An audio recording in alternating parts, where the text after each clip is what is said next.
through the Office of the Secretary of State, Foreign Affairs, extends to Nigerian disbanded Special Anti-Robbery Squad. According to this date, the letter written on October 15 and personally signed by Osamo called the attention of the Secretary of State for Foreign Commonwealth and Development Affairs, Mr. Damian Raab,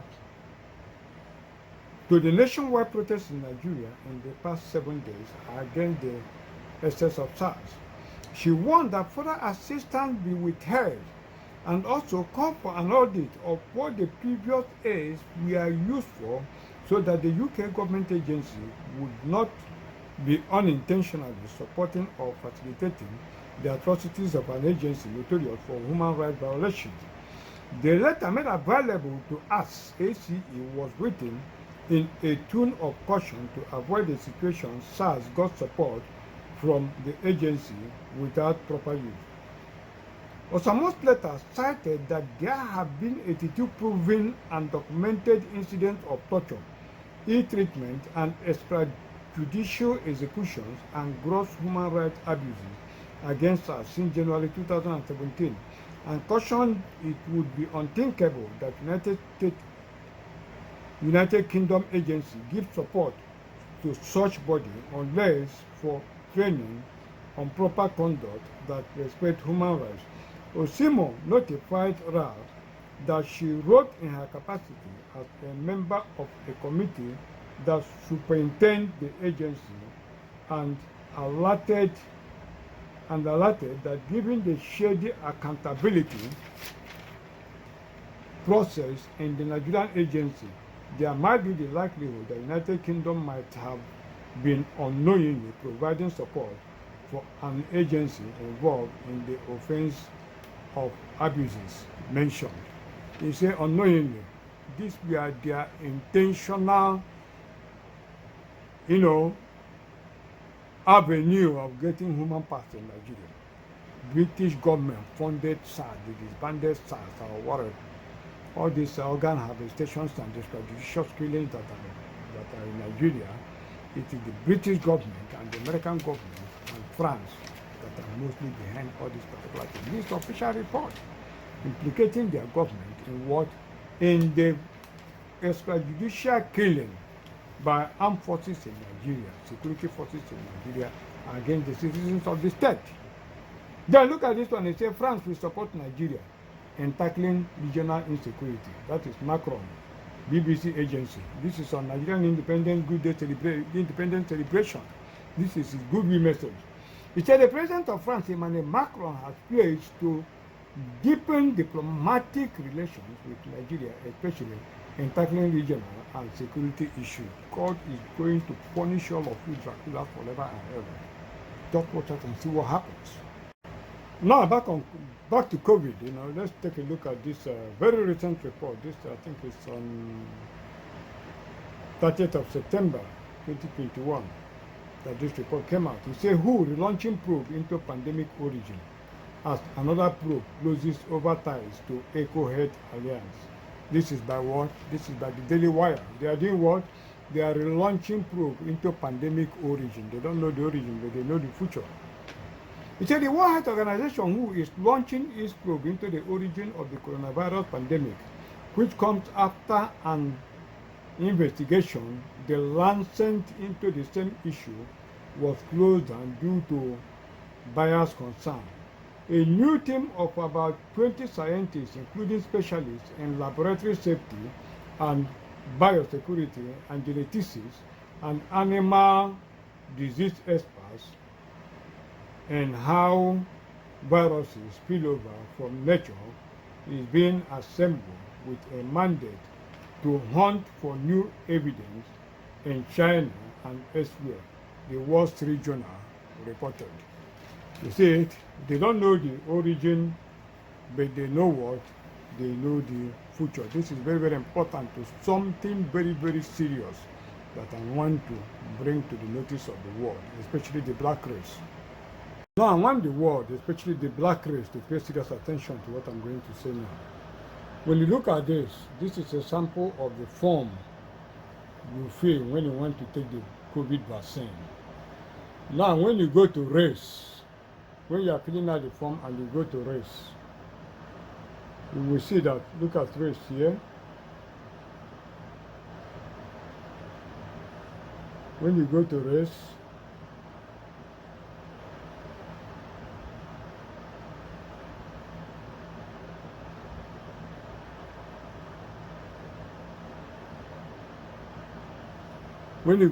look at it. If you come to this column, you will see black or African American on the race. Black or African American. Then when it comes to the place of white race, you see only white. But on the column of blacks, it's black, then stroke African Americans. On the column of white, you see white. There's nothing like European white, or Australia, or English white, or this white. Now, they did not put white Americans and black Americans as the same white, as the same Americans in race. They separated the black Americans from the white Americans and said what? White, singular. Abi? And then the African Americans, who are actually natural citizens of this country, supposedly with the same right as the whites, are separated. Then separated from the black from Africa and then joined together. Again, because they did what? They recognized that we are one people with one destiny. But they do what? They initially separated us, black Americans. They initially separated us, then joined us together. You think they don't know what they're doing? They know exactly what they're doing, and I'm pointing you to something very serious. That the same division they are using to play us in Nigeria. Now let us look at the various COVID-19 vaccines and how they work. Because what I'm trying to point out to you is they are pursuing, the T.R. Malthus population control theory of what? Of checkmating the depletion of earth resources, by guaranteeing the sustainability of future generations in terms of natural resources. And that population control is what? Depletion of the world population. And I'm showing you that the greater percentage of this depletion, they want to get it from the black apple. They want to get it from the black race. That is what I'm pointing out to you. So let us look at the various ways, the vaccines work. Let me start with Moderna, for instance. I want people to listen very carefully. They want to listen. Moderna. What is the Moderna COVID-19 vaccine? You say the Moderna COVID-19 vaccine has not been approved. I want you to listen. Has not been approved or licensed by the U.S. Food and Drug Administration, that is FDA, but has been authorized for emergency use by FDA under an emergency use authorization EUA to prevent coronavirus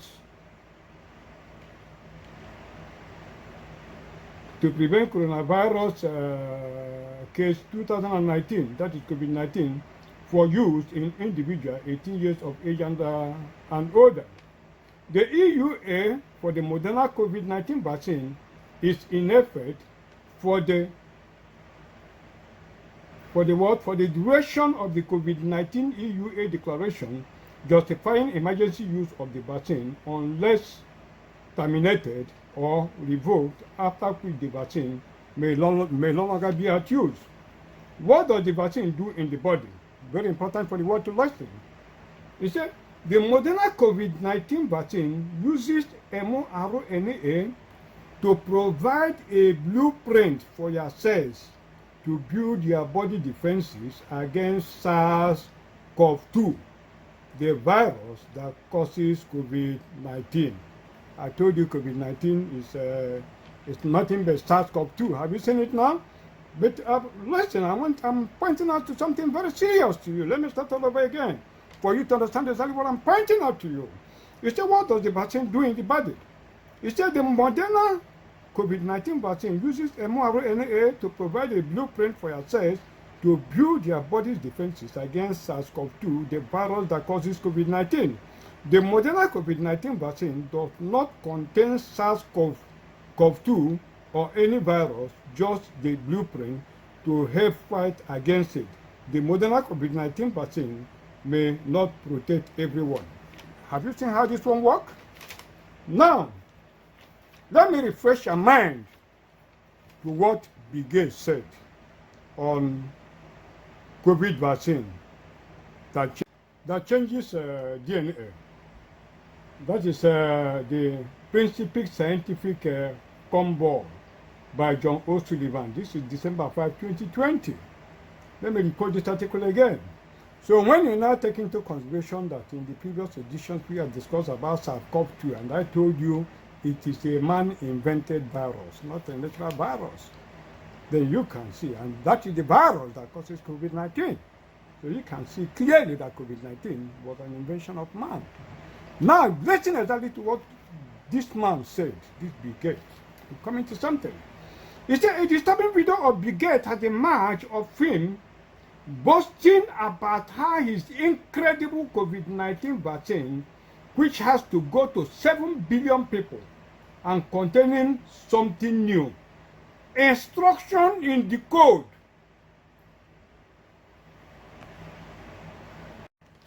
Instruction in the code will change our DNA. Very, very important. Have you seen it? Beyond any doubt, the vaccines developed and launched to fight the novel coronavirus composed of recombinant DNA. Recombinants are molecules of DNA genetic code. Listen very well.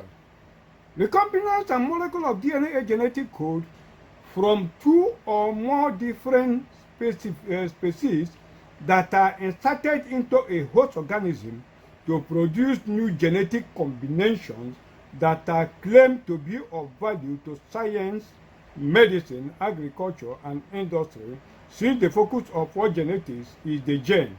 The fundamental goal of big pharmacy, laboratory, geneticists is to isolate, characterize, and manipulate genes. Full stop. Let me stop here. For greater emphasis, let me repeat the first paragraph of what Bill Gates said for greater emphasis so that we will identify their carrier of what? Of destruction of the human population. Now listen again. A disturbing video of Bill Gates has emerged of him boasting about how his incredible COVID-19 vaccine, which has to go to 7 billion people and containing something new, instruction in the code, will change our DNA. Let me stop here. Now, take it down. How does Pfizer vaccine work? Pfizer is what? Either Pfizer, they change their name, Satan, to do what? To hide the atrocities so that people will not easily relate that their product to them. Pfizer or BioNTech, that is their product. How it works. Now listen very carefully. Unlike vaccines that put a weakened or inactivated disease germ into the body, the Pfizer mRNA vaccine delivers a tiny piece of genetic code. Have you seen it? Tie it to what Bill Gates said. Delivers what? Delivers a tiny piece of genetic code from the SARS-CoV-2. From what? From the SARS-CoV-2. So COVID-19 is just, there is no difference between COVID-19 and SARS-CoV-2. So when you want to know whether COVID-19 is man-made or natural, go and investigate the origin of SARS-CoV-2. As I told you in the last edition that I escaped China. When I did that publication, they have to beat a retreat. That was exactly what happened. So I hope you're getting it. Let me repeat it again so that the world will hear and actually hold these evil forces responsible for the devastation and the destruction that they have caused to the human race. People should stay at the doses that they have received and go no further, because we can recover them. They have not succeeded. But if they go further, they will succeed. They talk about this one, they have predicted the future. Third variant is coming, fourth one is coming. They know it. Until they do what? Until they bring you into the level of injecting you with what they want to inject you with, that they will control the human rights. So let me repeat it again. It's a how does Pfizer vaccine work? Pfizer or BioNTech. How it works. Unlike vaccines that put a weakened or inactivated disease germ into the body, the Pfizer mRNA vaccine delivers a tiny piece of genetic code. That is the code Bill Gates was referring to, from the SARS-CoV-2 virus to host cells in the body, essentially giving these cells instructions or blueprints for making copies of spike proteins, the spikes you see sticking out of the coronavirus in pictures online and on TV. The spikes do the work of penetrating and infecting whole cells. These proteins stimulate an immune response, producing antibodies and developing memory cells that will recognize and respond if the body is infected with the actual virus. BioNTech, on August 23, 2021, the U.S. Food and Drug Administration, the first COVID-19 vaccine, known as Pfizer BIONTA, single dose, you say what? BioNTech, on August 23, 2021, the U.S. Food and Drug Administration, BioNTech, that is Pfizer BioNTech, on August 23, 2021, the U.S. Food and Drug Administration did what? Approved the first COVID-19 vaccine known as Pfizer BioNTA. Have you seen it? That was the first one that they approved immediately. Even their booster edition had been approved, and that is the one that they prefer to send to Africans and the black nations. That is what the medium of their destruction of the human race. Just oppose this with what Bill Gates said. It recognizes the tiny code that Bill Gates was talking about. Have you seen it? And that is their preferred vaccine for the black race. Anywhere the black people are in quantum, that is the vaccine that is made available for them. Then look at it. You talk about the Johnson & Johnson. Look at it like I told you, about when they started with AIDS and all that. I told you through the condom, we are laying emphasis with condom, it will be controlled, and all that. That was what they were telling the black nation. But when you check the dimension of the AIDS virus and check the condom that they are sending to Africa with all these Bill and Melinda Gates foundations and all that are too thick, it have a hole. When you check the dimension of the HIV virus with the hole in the condom that they are sending to Africa, you know that it's just like you want to keep a basket, you want to keep water. It's just like you want to, use a basket to store your water. It's impossible, because it's an exercise in futility. Let me read a news report, First News of September 23. It says President Biden hosts virtual COVID-19 meeting with world leaders to discuss future COVID-19 variants. Future. They are not talking of the origin, they are talking of the future. Then look at this news report on the same day. It says U.S. to purchase 500 million of Pfizer COVID-19 vaccine to donate to lower income countries. The lower income countries they are talking about here is Africa, It said CDC authorizes Pfizer COVID-19 booster shot for older Americans, high-risk patients, and workers in risk settings. This is to cover up their wayo. Older Americans and high-risk patients and workers in risk settings are already dying people. So when these ones are dying and the other, they say after all, it's killing white people and the other. Have you seen it? It's for you. Look at it. The other one, Moderna, have not been approved though.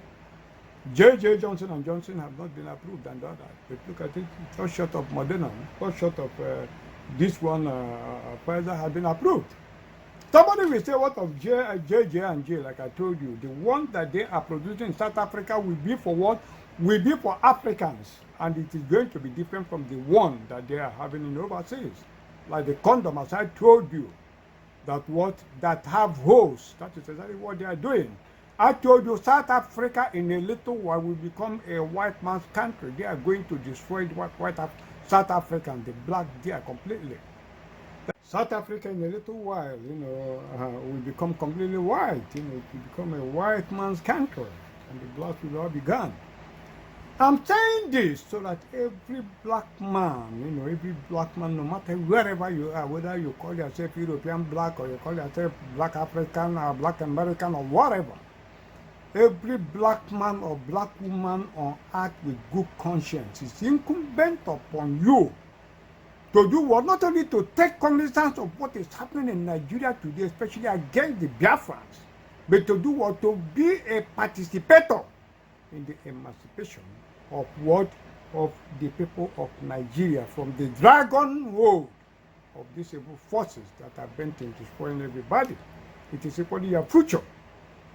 So that is exactly why I'm saying this, for you to understand exactly where we are today.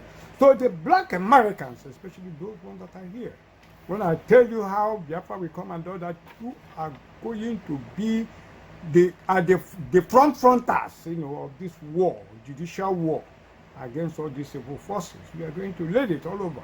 Anywhere you are in this war, you are going to lead the legal aspect of what that we are going to mount on these evil forces in order to bring them down and destroy them so that children of God can be set free. Not only on freeing them, but on international worldwide demonstrations, that we are going to protest, that we are going to mount, and then the legal processes that will take place at the International Criminal Court against these evil forces, as the final push to do what? To overthrow these forces and do what? And destroy the evil empire called Nigeria. Now let's look at this report again. It says Africa may see millions of coronavirus cases. Tentative WHO forecast shows. This is by Reuters, business day of April 17, 2020. It says coronavirus cases in Africa could shoot up from thousands now to millions within 3 to 6 months, according to very provincial modeling, a regional World Health Organization, WHO officials said on Thursday. But Michael Yawo, head of emergency operations for WHO Africa, said that was a tentative projection which could change, and noted worst case prediction for the Ebola outbreak had not come true because of people's changed behavior in time. Have you seen it? Already they are projecting your own jump from thousands to what? Thousands to millions. That's exactly what they are going to do to you. Have you seen it? Or what? Africa. You saw the statistics I gave you about AIDS before? Now I told you after all these killings, what are they going to do? They are going to put a stopgap. Now they will even use military to, the stopgap will create a law, then there will be an increase for, demand for workers, especially in the health department and all that, which will only be temporary. So they may use the military, to bridge up the stopgap. And in a little while, what are they going to do? They replace all those workers with robots. That's exactly what they are going. Look at this robot. Look at this report. It's a mid-grace, the ultra lifelike nurse robot. This is CNN of Thursday, August 19, 2021. It said in 2016, Hansen Robotics took the world by storm with Sophia, who was famously given Saudi Arabia citizenship. Now, the Hong Kong-based robotic firm has invented its latest invention, Grace, a humanoid robot it hopes will revolutionize healthcare. Designed as an assistant for doctors, Grace is equipped with sensors including a thermal camera to detect a patient's temperature and pulse to help doctors diagnose illness and deliver treatment.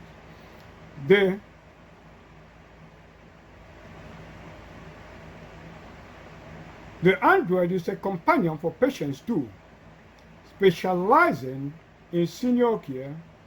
Grace speaks 3 languages: English, Mandarin, and Cantonese, and can socialize and conduct talk therapy. Robots are revolutionizing the healthcare industry with increased precision and diagnostic power. Changi General Hospital pictured employs more than 50 robots to help care for patients. Robots like Grace are intended as a support for medical professionals rather than a replacement, says Hansen's robotic founder and CEO David Hansen. It's a replacement, not support. Quoting him, using AI and robotics in this context can help gather important data for healthcare providers to assess the well-being on the patient he has. Developed specifically for the medical sector, Grace's launch comes in the middle of the coronavirus pandemic, when there has been increased demand for telehealth solutions and contactless care. According to the International Federation of Robotics (IFR), global sales of medical robots were already on the rise before the pandemic, up 28% between 2018 and 2019, and the IFR predicts the sector value could nearly double in the next 3 years. Hansen Robotics says it will begin mass producing robots, including Sophia and Grace, at the end of what? At the end of the year 2021. You see it at the end of this year. That is why they are going to lay off all these workers and replace you with robots. That's exactly what is going to happen. Now you need Grace. Let me show you Grace. In this context, then makes these kinds of characters and agents accessible to people in an interactive way. What do you do, Grace? I was born in 2021. Makes these kinds of characters and agents accessible to people in an interactive way. What do you do, Grace? I was born in 2021, and I am a medical professional assistant specialized in senior care. I want everyone to feel comfortable, relaxed, and at home. I was built to care. In this context, then makes these kinds of characters and agents. Before Grace, these are Sophia.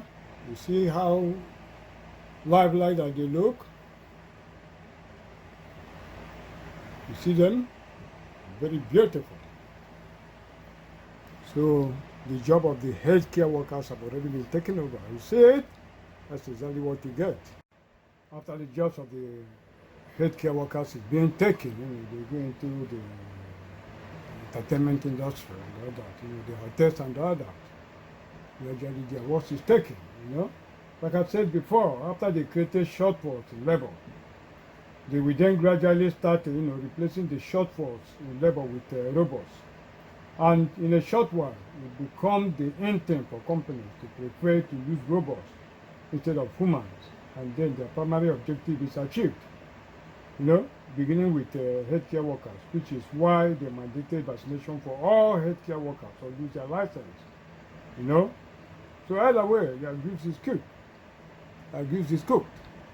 You stop their job, the paycheck stop coming. That's it. And either way, our abuse is being cooked. That is the talk of the devil's authority. That is exactly what it is. Look at it. When you lose your job in a country like America, what do? So what is it? People must have to stop at the doses that they have taken. That is exactly what is going to happen. You tell me, Albert Einstein said that truth is rebelled when authority is questioned. We must do what Dr. Fauci and his band of jackals must be stopped and they must be questioned. If not, humanity is gone. As Albert Einstein noted, he said that the world will not be destroyed by those who do evil, but by those who watch them do it without doing anything. So now is the time to do what? To rise up and confront these evil forces. Put a hammer stop on the so-called booster vaccines and all that until all ambiguity about the COVID-19 is being sorted out. Otherwise, we are finished. Very, very important. Very, very, very, very important. Because what do they want to do? That is, they want to, create a new world that they can manipulate. A new world with few human beings and plenty robots. Changing the order of what God has created. That's exactly what they want to do. Are we going to allow them to do that? So now is the time for the people to do what? For the people to rise up against these evil forces. They are the super multi-billionaires of this world. Now look at this news report. It says Vanguard will pay vaccinated workers $1,000. This is CNN Business of August 4, 2021. It says New York, CNN Business. Vanguard, one of the world's largest asset managers, is offering employees $1,000 to get vaccinated. The incentive shows how aggressively some companies are moving to encourage workers to get vaccinated as concern about the Delta variant mount. All of Vanguard's approximately 16,500 U.S. employees are eligible and must show proof of vaccination by October 1. You see the huge amount they are offering? Quote, Vanguard recognizes vaccines are the best way to stop the spread of this virus and strongly encourages crew to be vaccinated, Vanguard spokesperson Charles Cox said in a statement. As such, we are offering a vaccine incentive for crew who provide COVID-19 vaccination proof. End of quote. Vanguard confirmed the 1,000 figure first reported by Bloomberg News and said the incentive is designated to recognize employees who took the time to protect themselves, each other, and our communities by getting vaccinated. The move comes as several major companies have stepped up their efforts to boost vaccination rates. Microsoft, Facebook, and Google have all announced in recent days vaccine requirements for employees returning to campuses and offices. And Tyson Foods, one of the world's largest food companies, said Tuesday that all office and plant workers must be vaccinated. Vanguard, which manages more than $7 trillion globally, also joins a slew of other companies that have offered incentives to get a job, albeit more modest ones. For instance, Kroger employees will get a one-time payment of $100 if they show proof of vaccination.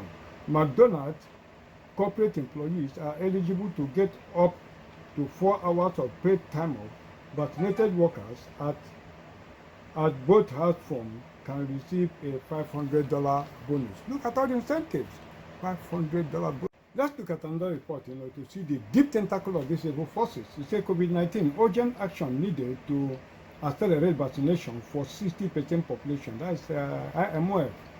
This is Punch of July 11, 2021. It's the International Monetary Fund, IMF Managing Director, Kristalina Georgieva, says urgent action is needed to accelerate vaccination to cover at least 60% of population in every country by 2022. That's the percentage they want to take away. Georgieva said this at the closing of the meeting of the G20 finance ministers and central bank governors on Saturday in Venice, Italy. In a statement posted on the IMF website, Georgieva said urgent action is needed to vaccinate at least 40% of the population in every country by the end of 2021 and 60% by the middle of 2022. According to her, the World Bank, the World Health Organization, World Trade Organization, and IMF in close collaboration with ACTA has formed a task force, a war room, to help achieve the goal, saying, I very much welcome the G20 support to prioritize acceleration of the delivery of vaccines, diagnostics, and therapeutics. By providing faster access to vaccines to high-risk populations, more than 500,000 lives could be saved this year. And a normal return to activity everywhere could add up $9 trillion to the global economy through 2025, according to her. The global economy recovery continues broadly in line with IMF April projection of 6% global growth in 2021. Yet, the divergence across economies is intensifying. Essentially, the world is facing a two-track recovery. In major advanced economies and some emerging market countries, growth is accelerating, particularly the poorest without access to vaccine and with surging infection rates. Growth is suppressed. With a dangerous wave of a highly transmissible variant now making its way across the globe, the pandemic remains the fundamental risk facing the world. Did you hear her? I will stop here. Look at it. It said, with a dangerous wave of a highly transmissible, you see, with a dangerous wave of a highly transmissible variant now making its way across the globe, the pandemic remains the fundamental risk facing the world. End of quote. You see, they can always predict the future dangerous transmissible variant, but they don't know the origin. They don't know where it's coming from, but they don't know exactly where it's going. You see, that reminds me of looking at a report, on malaria. They say the WHO have approved a vaccine for malaria. Let me just look at the report. They say researchers and health professionals have been celebrating after the World Health Organization approved the widespread use of the world's first malaria vaccine, with more than 260,000 children under 5 dying from malaria each year in sub-Saharan Africa. This development, decades in the making, could save tens of thousands of lives, the WHO says. The vaccine was proven effective 6 years ago, preventing 40% of malaria cases and 30% of severe cases. These are taking decades, am I correct? Look at when malaria had been,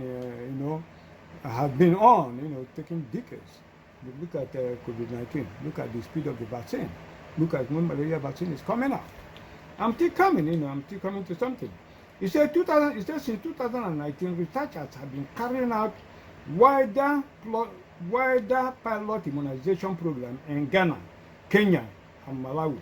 More than 800,000 children have received at least one dose, and the WHO says there are no safety concerns. I know why I'm reading this. That is vaccine for what? Malaria vaccine for Africa. Okay. The vaccine has been developed by the pharmaceutical giant GSK, which has pledged to supply the doses at the manufacturing cost plus 5%, but has not specified the price. When it comes to buying them, it is now up to countries and donors to find the money. In quote, the International Funding Community has to now discuss and then decide how to do what? How to procure the vaccine. GSK Chief Global Health Officer Thomas Brewer told the BBC. Rose Jalong O, who has been helping to coordinate the pilot program in Kenya, said the authorities were waiting for global guidance on how the vaccine will be financed as part of the national immunization program. Currently in Kenya, most of the funding for vaccination comes from donors such as the Global Vaccine Alliance Gavi and the Bill and Melinda Gates Foundation, which is the company that made this thing. You say GSA, that is Global Smith Klein PLC. I know why I read this report. Okay, this GSC, let me read another report for you. Which people have been financing it in Kenya? Global Vaccine Alliance, that is Gavi, and what the Bill and Melinda Gates Foundation. You see the devilish companies that are financing this thing? It says GSK completes transaction with Pfizer to form new world-leading consumer healthcare joint venture.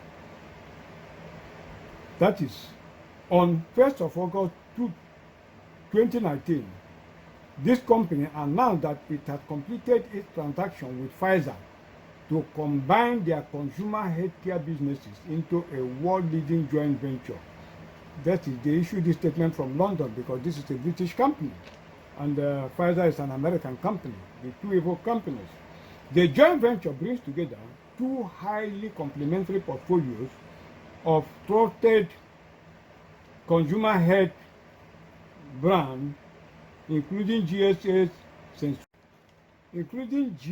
Sensodyne, Voltaren, and Panadol, and Pfizer's Advert, Centrum, and Advert, underpinned by science-based innovation. It is the global leader in OTC products and has #1 or 2 market shares position in all key geographies, including United States and China. When you say OTC is what? Is over the counter. You can purchase it without a doctor's prescription. You see why I read this? Africans should do well to completely abstain from this medicine, from this drug, this new malaria something. African countries should not take it. Produced by Pfizer and the British GSK. Just don't. This is what to depopulate African population. You should not take it. And I think we Africans, the professionals in Africa, we have to have a standby professional committee that will evaluate, the potent capacity and innate ability of every country in Africa, potentialities, know their, potentials and their limitations and all that. I help to do what? Formulate a blueprint for growth, for development of those particular African countries. This professional, the brightest in Africa, will have to do it free of charge, so that we guide our people, our continent, from all these hyenas, that are actually out to do what? To destroy our people. We have to do it. A standard committee have to stand. Professionals who will not take any money, brightest in different fields, that will draw a blueprint for each and every African country to follow, so that this ravenous war will be put in check. I want everybody to listen very carefully. There's a video I want to play for you people so that you can understand the situation, exactly what I'm telling you people. Just listen to this particular video I'm going to play for you now. Good afternoon. This is Rudolf from Germany. I am addressing today specifically Afro-American people. I might be probably the first white man, Aryan German man, who is admitting something to you. I took a long time to think about this video which I'm showing you, a very short one, about the white race. Many of you dark-skinned people, in America mainly, have had a suspicion for a very long time. White people are not really human. And this suspicion has been around for a long, long time. And like any suspicion which is around for a long, long time, there is a little bit of truth to it. I want to admit today to you that white people originating from Northern Europe are not really human. And this suspicion has been around for a long, long time. And like any suspicion which is around for a long, long time, there is a little bit of truth to it. I want to admit today to you that white people originating from Northern Europe are called not aliens, they are called Aryans. Sorry about that. My brain don't function so well today. These white people are not really human from this earth. like black people are, Indian people are, Asian people are. Yes, they are all humans.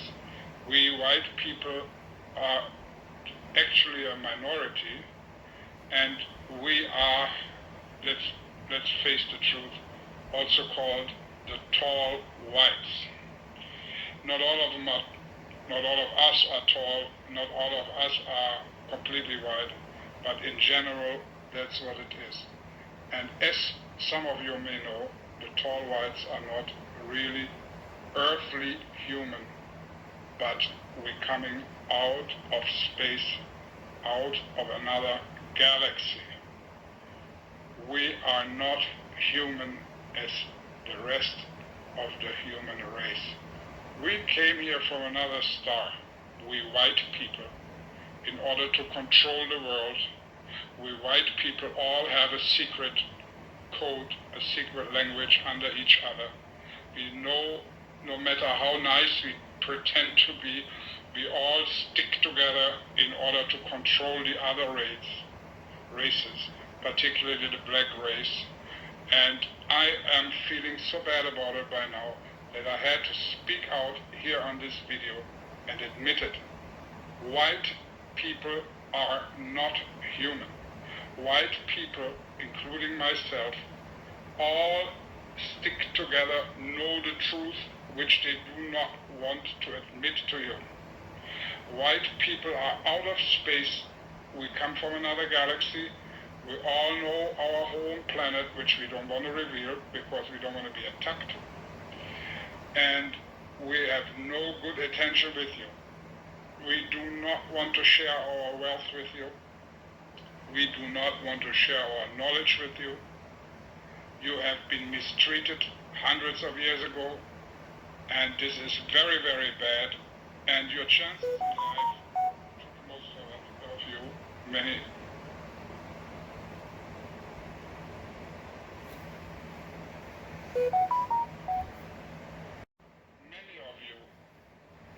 dark-skinned people, in America mainly, have had a suspicion for a very long time. White people are not really human. And this suspicion has been around for a long, long time.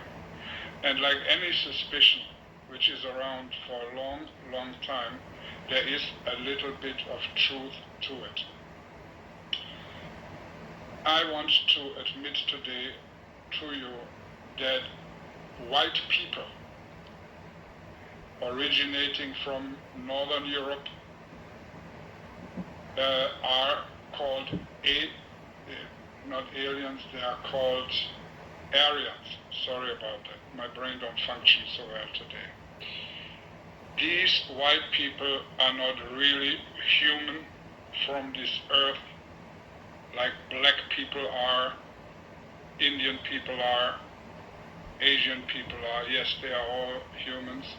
We white people are actually a minority, and we are, let's face the truth, also called the tall whites.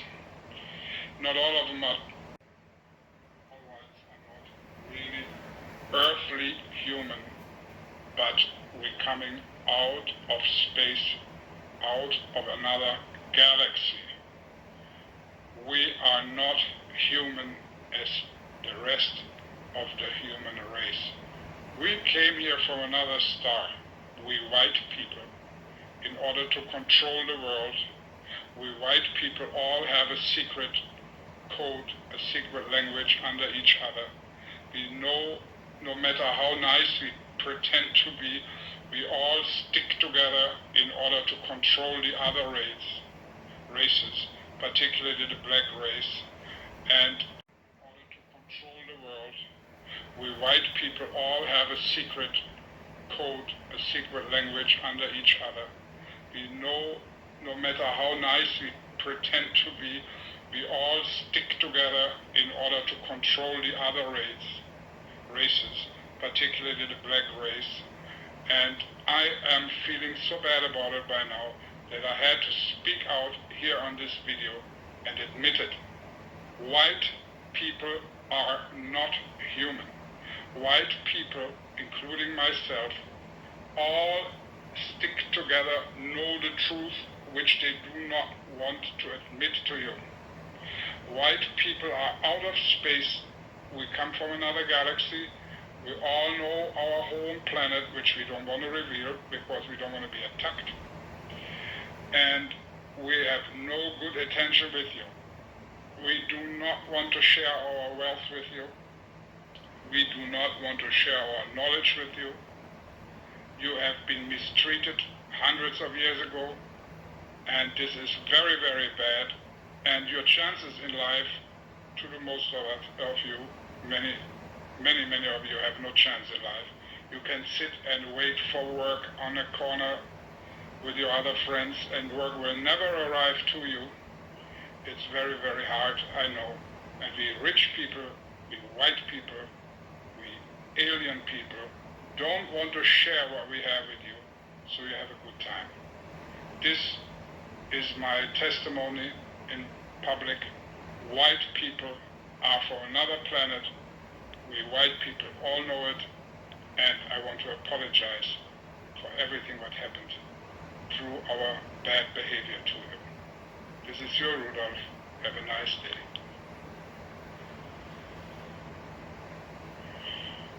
Good afternoon. This is Rudolph from Germany. I am addressing today specifically Afro-American people. I might be probably the first white man, Aryan German man, who is admitting something to you. I took a long time to think about this video which I'm showing you, a very short one, about the white race. Many of you, dark-skinned people, in America mainly, have had a suspicion for a very long time. White people are not really human. And this suspicion has been around for a long, long time. And like any suspicion which is around for a long, long time, there is a little bit of truth to it. I want to admit today to you that white people originating from Northern Europe are called not aliens, they are called Aryans. Sorry about that. My brain don't function so well today. These white people are not really human from this earth like black people are, Indian people are, Asian people are. Yes, they are all humans. We white people are actually a minority, and we are, let's face the truth, also called the tall whites. Not all of us are tall, not all of us are completely white, but in general, that's what it is. And as some of you may know, the tall whites are not really earthly human, but we're coming out of space, out of another galaxy. We are not human as the rest of the human race. We came here from another star, we white people, in order to control the world. We white people all have a secret code, a secret language under each other. We know, no matter how nice we pretend to be, we all stick together in order to control the other races, particularly the black race. And I am feeling so bad about it by now that I had to speak out here on this video and admit it. White people are not human. White people, including myself, all stick together. You know, I had earlier forewarned, especially the Americans and the British, with the European collaborators, that if they don't allow Biafrans to go peacefully, there's going to be bloodshed in every major street of this world, and black and whites can no longer be able to cohabit peacefully. They thought it's a joke, but we are gradually getting into that, and this world will be turned upside down in an orgy of what? In an orgy of violence. Orgy of violence that people will no longer recognize this word again. I'm saying it and I'm repeating it. It is gradually getting too late. Biafra restoration will be in Abajike. Organic, the small pot that overflowed the fire and just off the fire. Biafra restoration, what is happening in Biafra land, is going to resonate in the whole world. And this world will be turned upside down. It will not be the same again forever and ever. It's teaching time, save time. And the clock is ticking. There is time no longer. I am the time angel. Look at me here. There's it. Look at the time angel. Look at me. It stands as a witness against thee. Look at it. I am the time angel for warning the world of what? Of the impending doom that is staring us in the face. The people take it, whatever I'm saying, they use it and they play. Well, that is their own business. Look at the time angel. Taking all manner of lights, red, blue, flashing, like in a train station, for warning you that what? That there is time no longer. Destruction is staring the world in the face. Now let me quickly show us a little bit. Do you understand what the man is saying? I don't speak like an American and I don't wish to speak like one. Sometimes I don't pick up their voice very well. But let me just do a kind of dissection of the tape we played, of the confession of the white man, what he said. He said, "Good afternoon. This is Rubov from Germany. I'm addressing today specifically Afro-American people, and I want the whole world, especially the black race, to listen to exactly what this man is saying. Very, very important that all mankind listen to this particular video. Very, very germane. Very, very germane, to the events that is happening in the whole world today, especially in Biafra land. I've always told people that the easiest way to solve a problem is to do what? To decode the intention. Once you're able to decode the intention before an act, then the problem is solved. The result will be, open to you. So what we are discussing is the fundamental cause of the crisis you are seeing and what they intended for the Biafrans, the black race, and the world at large. So let me just start again from the very beginning, because that's why I said very, very important that the whole world listen to this particular speech. It's not easy to get this from the internet. I know the word fought before I'm able to bring it out. So listen to it. It said, "Good afternoon. This is Rubo from Germany. I'm addressing today specifically Afro-American people. I might probably be the first white man who is admitting to pick every word that this man is saying and digest it.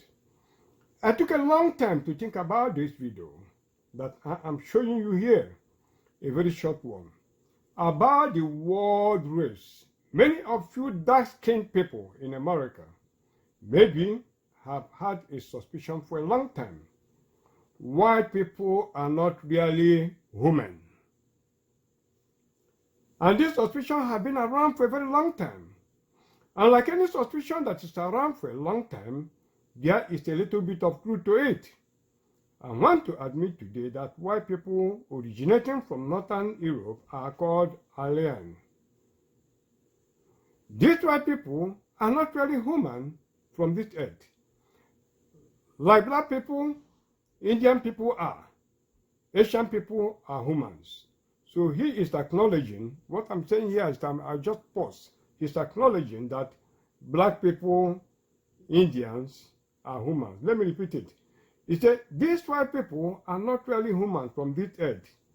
Like black people, Indian people are. Asian people are humans. We white people are minority. Are you listening? What they are playing with the Fulanis that are minority in Nigeria. Have you seen them replicating it? Okay. He said, we white people are minority and we are what's called the tall whites. Not all of us at all, but for the general, that is what it is. Some of you may know that tall whites are not really humans. We come out of space. We came out of space, out of another galaxy. We came here from another star in order to control the world. In order to do what? To control the world. We white people all have a secret called, or a secret language under each other. No matter how nice we pretend to be, we all stick together to do what? To control the other races, especially the black race. And I am feeling so bad about it that I have to speak out in this video. White people are not humans. White people, including myself, stick together and know the truth. White people are out of space from another galaxy. We all know our home planet, which we don't want to tell. I have no good intention with you. I have no good intention with you. We do not want to share our wealth with you. We do not want to share our knowledge with you. You have been mistreated hundreds of years ago. That is really bad. You can sit and wait for work to come with your friend and it will not come. It is very hard. I know rich people, white people, Aryan people don't want to share wealth with you. This is my testimony. White people are from another planet. I want to apologize for everything that has happened to you. Have a nice day. This is a very serious thing. You know, this is the man who was sprinkled with conscience, you know, and he is telling you exactly what happens. So some people may think this is a fantasy story. We are going to look at some antecedents, you know, to see whether what this man is saying is true or not. You understand me? I've always told you. You have to stop the admiration in something that is sent to kill you. Stop the admiration in a white man so that you can live. This is an honest, open confession. I've always said it, and I'm going to repeat it. We are going to have a standing advisory African committee that is made up of what? Intellectuals, super intellectuals in different fields. That we do what? That we look specifically at the potentials, abilities, and capabilities, including the limitations of every African country. We must have to stick together. Our strongest point will be our weakest link. So that we will do what? We will be able, these professionals will be able to do what? Draw a blueprint. Blueprint to maximize their fullest potential, irrespective of who is in power. An advisory blueprint based on what? Based on their inherent qualities. We cannot have a uniform health procedure with the white race, and we have to take with a pinch of salt any medication, vaccination, whatever it is that is coming from the white race. Africans have to take it with a pinch of salt, and we have to boycott it. I'm trying to show you exactly the intention in the COVID rubbish that they are talking about. And I stand to challenge the highest intellectual professional on the issues that I raise, so that we will debate it and know who is lying and who is saying the truth. In case if you think that that is just an out of way placement or a side talk, you know, like some useless people used to think, that come here to insult me at every level and all that, you know, being sponsored by the useless white race, in order to do what? In order to remove the import of exactly what I'm saying, so that they can be able to do what? Gradually succeed in the destruction of the black race, starting with the Biafrans, which are we checkmate and destroy their intention, as time is no longer on their side. You are going to see how we are going to defeat them. Let's take a reflection, you know, past some of the past antecedents to know whether I'm right or not. I'm quoting another one. Let me quote another something that was between 1800 and 1859. He said, I have traveled the length and breadth of Africa, and I have not seen one person who is a beggar, who is a thief, such wealth I have seen in this country. Such high moral values, people of such caliber, that I do not think we would ever conquer. We would ever do what? Ever conquer this country unless we break the very backbone of this nation, which is a spiritual and cultural heritage. And therefore, I propose that we replace our old and ancient educational system, our culture, for if the Africans think that all that is foreign and English is good and greater than their own, they will lose their self-esteem, their native culture, and they will become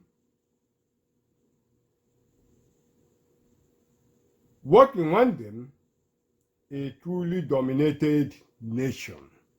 This speech was said to have been made by Lord Macaulay's address to the British Parliament on 2nd February 1835. Thomas Babington Macaulay. Imagine when, 1835. Some people say this colony was against India or something like that, but they told you that Indians are humans like Africans, but they come from another space. And you have seen it, that the intention is to what? That they want to control the world, that they want to do what? Dominate us and make us what they want us to be, a truly dominated nation. That is the intention for us. Some say that he never made this speech. If he never made this speech, then let us go to the speech of the King of Belgium to know whether what was said was right or not. But then let us bear this in mind. Let me repeat the last stanza of what he said. He said, I propose that we replace our old and ancient educational system, our culture, for if the African think that all that is foreign and English is good and greater than their own, they will lose their self-esteem, their native culture, and they will become what we want them, a truly dominated nation. Is it not what is playing out today? How many of us want to live in Africa again? Are we not a dominated people living as slaves in the white man country? Have we not become what they want us to be? Now they want to turn us into living zombies. Living zombies, where they will even ask us to go and eat shit, and be openly eating shit. That's exactly what they do. So let us reflect on the speech of, bear that in mind, and let's see the speech of the, King of Belgium, letter from King of Belgium, King Leopold II, to colonial missionaries heading to Africa in what? In 1883, the same alignment, the same time that the so-called Macaulay made his speech. Look at it. He said, this letter was to what? Belgian Christian missionaries being sent to what? Being sent to Congo. These are the crises that are happening both in Congo. Look at Belgium. You saw what happened in Rwanda and all that. These are the tentacles, the foundations, of how it started. We still come to the issue of Rwanda and even the Rwanda massacre. The Tutsis and their neighbors. We come to that. We need to pay very serious attention, to this very letter. This letter was supposed to, it said a letter written by King Leopold II of Belgium to Belgian Christian missionaries being sent to Congo. These Christian missionaries would eventually become the spearhead of Belgian colonialism, only to be followed by Belgian traders and lastly, the Belgian army. And that is exactly what they are running in Biafra land today and all over Africa. You see it, they send their Majiris. After that, they send their armies and all the Fulani herdsmen come in. Then when you want to do issues with the Fulani herdsmen, they bring in their army. That's exactly what they are running.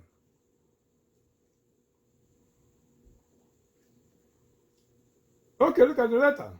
It says, Reverend fathers and dear compatriots. The task that is given to fulfill is very delicate and requires, I want you to note, much tact. You will go certainly to evangelize, but evangelism must inspire above all Belgium interests. Have you seen it? The same way they evangelizing all over the place, deceiving us. Your principal objective in our mission in the Congo is never to teach the niggers to know God. This they know already. They know that we already know God. So people that are saying that they brought Christianity to us are wasting their time. They don't understand how God moves. Every positive gain of God, when God wants to bless you, most of the time it comes like a punishment. That is what we don't know. They say they brought the Bible for us. It's not so. It was the Spirit of God that moved men to write the Bible. I tell you how God put it in their mind to write. We already know God before they came. They say Christianity, they never brought Christianity to Africa. Go and look at Christ's encounter, when Philip encountered the Ethiopian Enoch, asking him, know you what you are reading and all that. Those are the first set of missionaries in the world. So we already know God, we already know Christ. So it is the Spirit of God that moved them to do what? To enhance the speed, and the spread of what we already know that they put in written form. God moved them to do that. And that was exactly what happened. So when they tell you they brought Christianity and all that, was Christ a white man? I told you that Christ is a Biafran. He's a yellow Igbo man. I've told you. But they don't want to give glory to God, and they don't want to believe what I said. Up to today, they refuse to recognize the import of what Jesus is doing in their life. That's why nobody mentions me. Even in the agitation for Biafra, you can't see any of them talking about me or that I have any contribution to it. But there's no way to Biafra except my road, no matter whatever. Even if the whole world lies behind the so-called Nambekalo airport, you are going nowhere. I'm the roadster. I'm the lighthouse. I'm the light bearer that will provide the intelligence that will beget Biafra. So when they are talking, we already know God before they came. So continue with the letter. He said what? He said, our principal objective in our mission in the Congo is never to teach the nigger to know God. This they know already. They speak and subject to a Mungu, one Zambi, one Zokomba, and what else? I don't know. They know that to kill, to sleep with someone else's wife, to lie, and to insult is bad. Have courage to admit it. You are not going to teach them what they know already. All these things the kings are applying there are the principles of the Bible. And he is telling them that you already know this already. And the Spirit of God moved them to put this in written form. Not that they wrote the Bible, they collected the existing things that have happened. Torah, existed, things that are passed on. They collected written testimonies, handed down from generation to generation of God movement with the Jews. That is what they did. They never invented any new thing. They assembled it and put it in written form, which is the Bible that we are having today. So they claim that they come and tell you that the white people brought Christianity to Africa is it's a misconception. It's not a true story. Very important. I want us to see another video of this man, before I translate what actually he said. This video, he said that the Divine Mother sings praises to the awakened one. The Divine Mother sings praises to the awakened one. The Divine Mother is the wife, singing praises to the awakened one.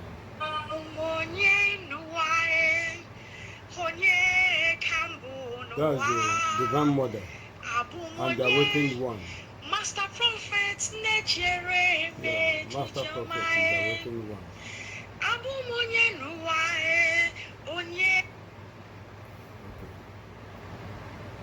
Peace, peace, peace, peace, udo, udo, udo, udo.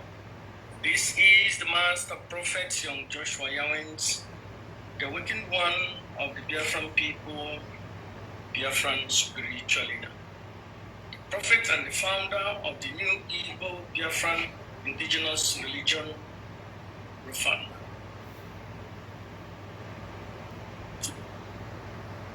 Now let's see his wonderful in-law, the great son of Elohim, Nnamdi Kanu, the anointed son of Chukwu Kadiama.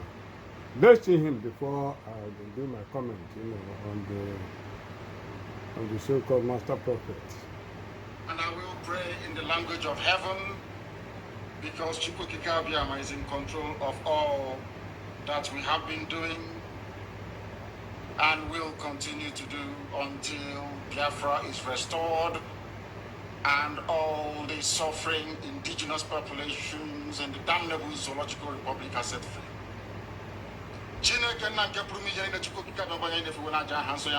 You see him covering his hair and praying in the name of Chukwu Kadiama. Okay, that is fine.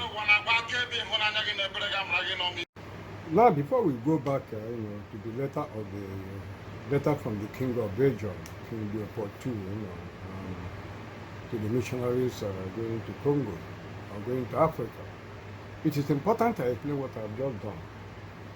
What we have just done is what I have been able to bring out the total essence of the Biafran struggle. That is what I have done for you. This is the brain box of the Biafran struggle and the only key to the freedom of the Biafrans. This is the main key that will bring Biafra. That is exactly what we have done. It is in Biafra land that Terah, Abraham's father, started his journey. That God told Abraham, go out of your father's land. Because of what? Because of their idolatry. That thing started from Biafra land. So it is important because without clearing all these things, we are not going anywhere. So this is the main solution to the Biafran struggle that we are actually, dealing with. You saw the so-called great son of Elohim, Nnamdi Kanu, the great anointed prophet of Chukwu Kadiama. You saw him covering his head to pray, like the so-called people of the Old Testament, the Jewish people, and all that. Before we come to his great in-law, the so-called master prophet, he lived in Germany, and we have been able to imbibe just a Weber's theory, the highlights create the illusion of truth. By constant repetition of a fact, whether it is true or false, it becomes true in the mind of the people when they continue to repeat it. That is the Hitler big lie. Make it big and make it lie. Then continue to compete it. Sooner or later, it gets into the heart of the people and they will accept it as true. He lived in Germany, so he have imbibed the so-called master prophet. He have imbibed all these theories. And these people, them, they don't have any work. They have a daily megaphone where they trumpet all what they do. All of them, the whole type of radios and all that. That's what they do. You are a farmer, you come to the produce market, you sell your produce from your farm product, every day. Other farmers come with you to the farm produce market. They sell their own and they go back to the farm to farm. But every day you are on the market of the farm produce, selling. When is the time when do you go to cultivate what you bring to the market to sell? When other farmers have gone to the market to farm and harvest their crops and maintain their farms and others and grow them to bring, you are still selling in the marketplace. Which means the product you are selling is not yours, it's a stolen product. This is what happens with all the so-called Apple broadcasters. That's what they do. They harvest other people's end results of efforts. That's what they do. But for Master Prophet, he's a custodian of old evil spirit. He's a custodian of old evil deity that made Ali Igbo to be an idolatrous nation. It has been passing from generation to generation. He's a custodian of that. So we must have to deal with this spirit, because if we don't deal with this spirit, we are killing ourselves. We are not going anywhere. We are not going. That is why before I will preach part 18, the next message I preach is what? The spirit of our ancestors. Very, very important to show the connection between the Israelites and the we Biafrans and the Israelites, and to show you how Jesus become God. Very, very important to clear all these troubles these people are doing. If not, we are not going anywhere. Very, very important, and the time to preach that message is now. Both Daddy Free is talking about Jesus and all that and all that and all that. Now is the time to clear those ambiguities, and it's going to be a landmark edition that will shake the whole world. That is one thing people don't know. You think we are playing here. We are not playing here. It's just like, you know, the master karate, Bruce Lee. He said defeat is not defeat. Well, let's accept it as a reality in your mind. That's what he said. And one of the films, one of his films that make a very big impression in my life is Enter the Dragon. It's one of the top films I've watched, and I love it so much. Before we release Final Duel with the Dragon, I think it was Chuck Norris who played that Dragon role. So you have to kill a lot of cockroaches on the road to Dragon. A lot of millipedes, you know, you have to remove the long sticks and all that, you know, before you can be able to get to the Dragon. So we have to clear all these people off. If not, we can't get to the heart of what we are doing. That's exactly what we are talking. So let's look at the Master Prophet and what he said. Very, very important. What he said, you know. We saw his wife singing The Awakened One, you know, he's singing. The wife is let me interpret, let me bring where I wrote what he said. The wife is the Queen Mother. The wife is the Queen Mother. Nnamdi Kanu is the anointed son of Elohim, the prophet and leader of the prophet and leader of Biafra. Now this is what he said, the Master Prophet. He said, the symbol of my religion is the Queen of Heaven, which is the mother of Nnamdi Kanu. When she was on earth, all that was in her heart was that Igbos should be free. Now, issues of Biafra has taken her life. I did not see Mary in the struggle for Biafra. I did not see Jesus, a white man, in the struggle for Biafra, because Jesus never existed. Let me pause here and correct one impression. You know, people always say Nnamdi Kanu sacrificed his parents and all that and all that. None of Nnamdi Kanu's parents died for Biafra. Very, very important, and I want it to be on notice. Nnamdi Kanu used his parents for occult in order to boost his popularity. That's exactly what he's doing. I told you before that we are traveling, you know, on a highway, far highway, you know, that already their tank is empty.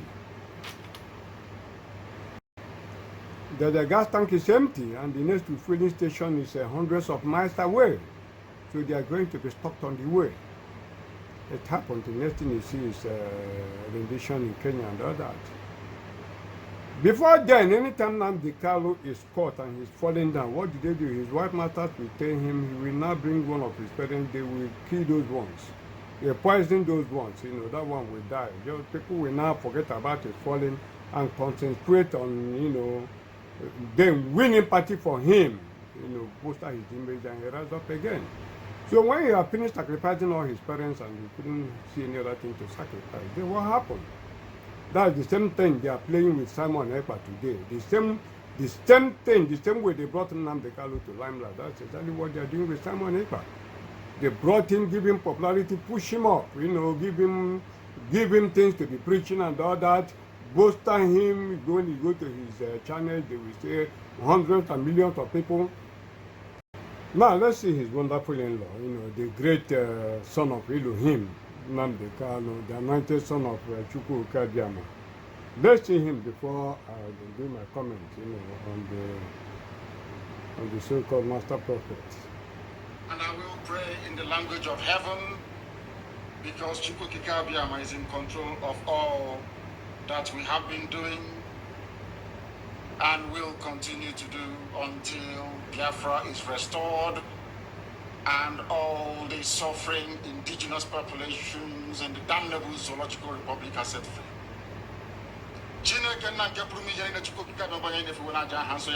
You see him covering his hair and praying in the name of Chukwukikabiyama. Okay, that is fine.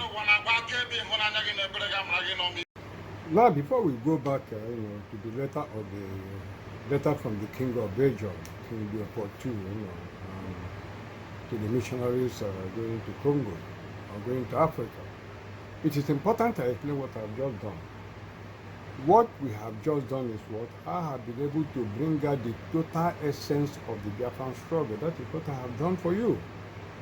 This is the brain box of the Biafran struggle and the only key to the freedom of the Biafrans.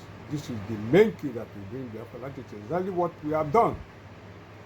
It is in Biafra land that Terah, Abraham's father, started his journey. That God told Abraham, go out of your father's land. Because of what? Because of their idolatry. That thing started from Biafra land. So it is important because without clearing all these things, we are not going anywhere. So this is the main solution to the Biafran struggle that we are actually, dealing with. You saw the so-called great son of Elohim, the great anointed prophet of Chukwukikabiyama. You saw him covering his head to pray, like the so-called people of the Old Testament, the Jewish people and all that. Before we come to his great-in-law, the so-called master prophet, he lived in Germany and he have been able to imbibe Joseph Goebbels' theory, the highlights create the illusion of truth. By constant repetition of a fact, whether it is true or false, it becomes true in the mind of the people when you continue to repeat it. That is the Hitler big lie. Make it big and make it lie. Then continue to compete it. Sooner or later, it gets into the heart of the people and they will accept it as true. He lived in Germany, so he have imbibed the so-called master prophet. He have imbibed all these theories. And these people, them, they don't have any work. They have a daily megaphone where they trumpet all what they do. All of them, the whole type of radios and all that. That's what they do. You are a farmer, you come to the produce market, you sell your produce from your farm product, every day. Other farmers come with you to the farm produce market. They sell their own and they go back to the farm to farm. But every day you are on the market of the farm produce, selling. When is the time when do you go to cultivate what you bring to the market to sell? When other farmers have gone to the market to farm and harvest their crops and maintain their farms and others and grow them to bring, you are still selling in the marketplace. Which means the product you are selling is not yours, it's a stolen product. This is what happens with all the so-called Apple broadcasters. That's what they do. They harvest other people's end results of efforts. That's what they do. But for Master Prophet, he's a custodian of old evil spirit. He's a custodian of old evil deity that made Ali Igbo to be an idolatrous nation. It has been passing from generation to generation. He's a custodian of that. So we must have to deal with this spirit, because if we don't deal with this spirit, we are killing ourselves. We are not going anywhere. We are not going. That is why, before I will preach part 18, the next message I preach is what? The spirit of our ancestors. Very, very important to show the connection between the Israelites and we Biafrans and the Israelites, and to show you how Jesus become God. Very, very important to clear all these troubles these people are doing. If not, we are not going anywhere. Very, very important. And the time to preach that message is now. Both Daddy Free is talking about Jesus and all that and all that and all that. Now is the time to clear those ambiguities. And it's going to be a landmark edition that will shake the whole world. That is one thing people don't know. You think we are playing here. We are not playing here. It's just like, you know, the master karate, Bruce Lee. He said defeat is not defeat. Well, let's accept it as a reality in your mind. That's what he said. And one of the films, one of his films that make a very big impression in my life is Enter the Dragon. It's one of the top films I've watched, and I love it so much. Before we released Final Duel with the Dragon, I think it was Chuck Norris who played that Dragon role. So you have to play a lot of cockroaches on the road to Dragon. A lot of millipedes, you know, you have to remove the long sticks and all that, you know, before you can be able to get to the Dragon. So we have to clear all these people off. If not, we can't get to the heart of what we are doing. That's exactly what we are talking. So let's look at the Master Prophet and what he said. Very, very important. What he said, you know. We saw his wife singing the Awakened One, you know, he's singing. The wife is. Let me interpret. Let me bring where I wrote what he said. The wife is the Queen Mother. The wife is the Queen Mother. Nnamdi Kanu is the anointed son of Elohim, the prophet and leader of the prophet and leader of Biafra. Now this is what he said, the Master Prophet. He said, the symbol of my religion is the Queen of Heaven, which is the mother of Nnamdi Kanu. When she was on earth, all that was in her heart was that Igbos should be free. Now, issues of Biafra has taken her life. I did not see Mary in the struggle for Biafra.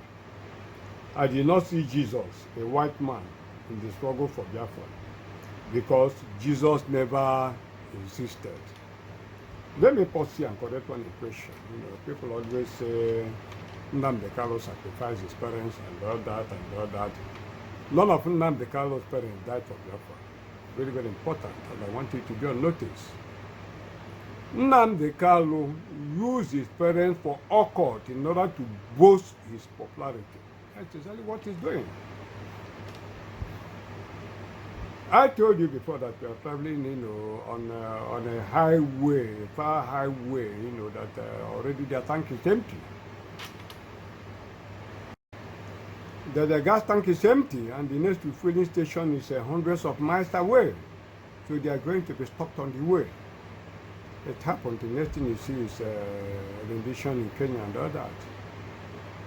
Before then, anytime Nnamdi Kanu is caught and he's falling down, what did they do? His white masters will tell him he will not bring one of his parents, they will kill those ones.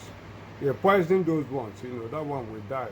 People will now forget about his falling and concentrate on, you know, then winning party for him, you know, boost his image and he rise up again. So when he had finished sacrificing all his parents and he couldn't see any other thing to sacrifice, then what happened? That's the same thing they are playing with Simon Ekpa today. The same thing, the same way they brought Nnamdi Kanu to limelight. That's exactly what they are doing with Simon Ekpa. They brought him, give him popularity, push him up, you know, give him things to be preaching and all that, bolster him. When you go to his channel, they will say hundreds and millions of people claim to be watching him and all that, bolstering him. And meanwhile, he is telling you, download his Enter Biafra app and download this, send code, do this, use your email. They are collecting your data, they are collecting your profiles. He's working with Issa Pantami of Nigerian Digital Communication Minister. That's what they are doing.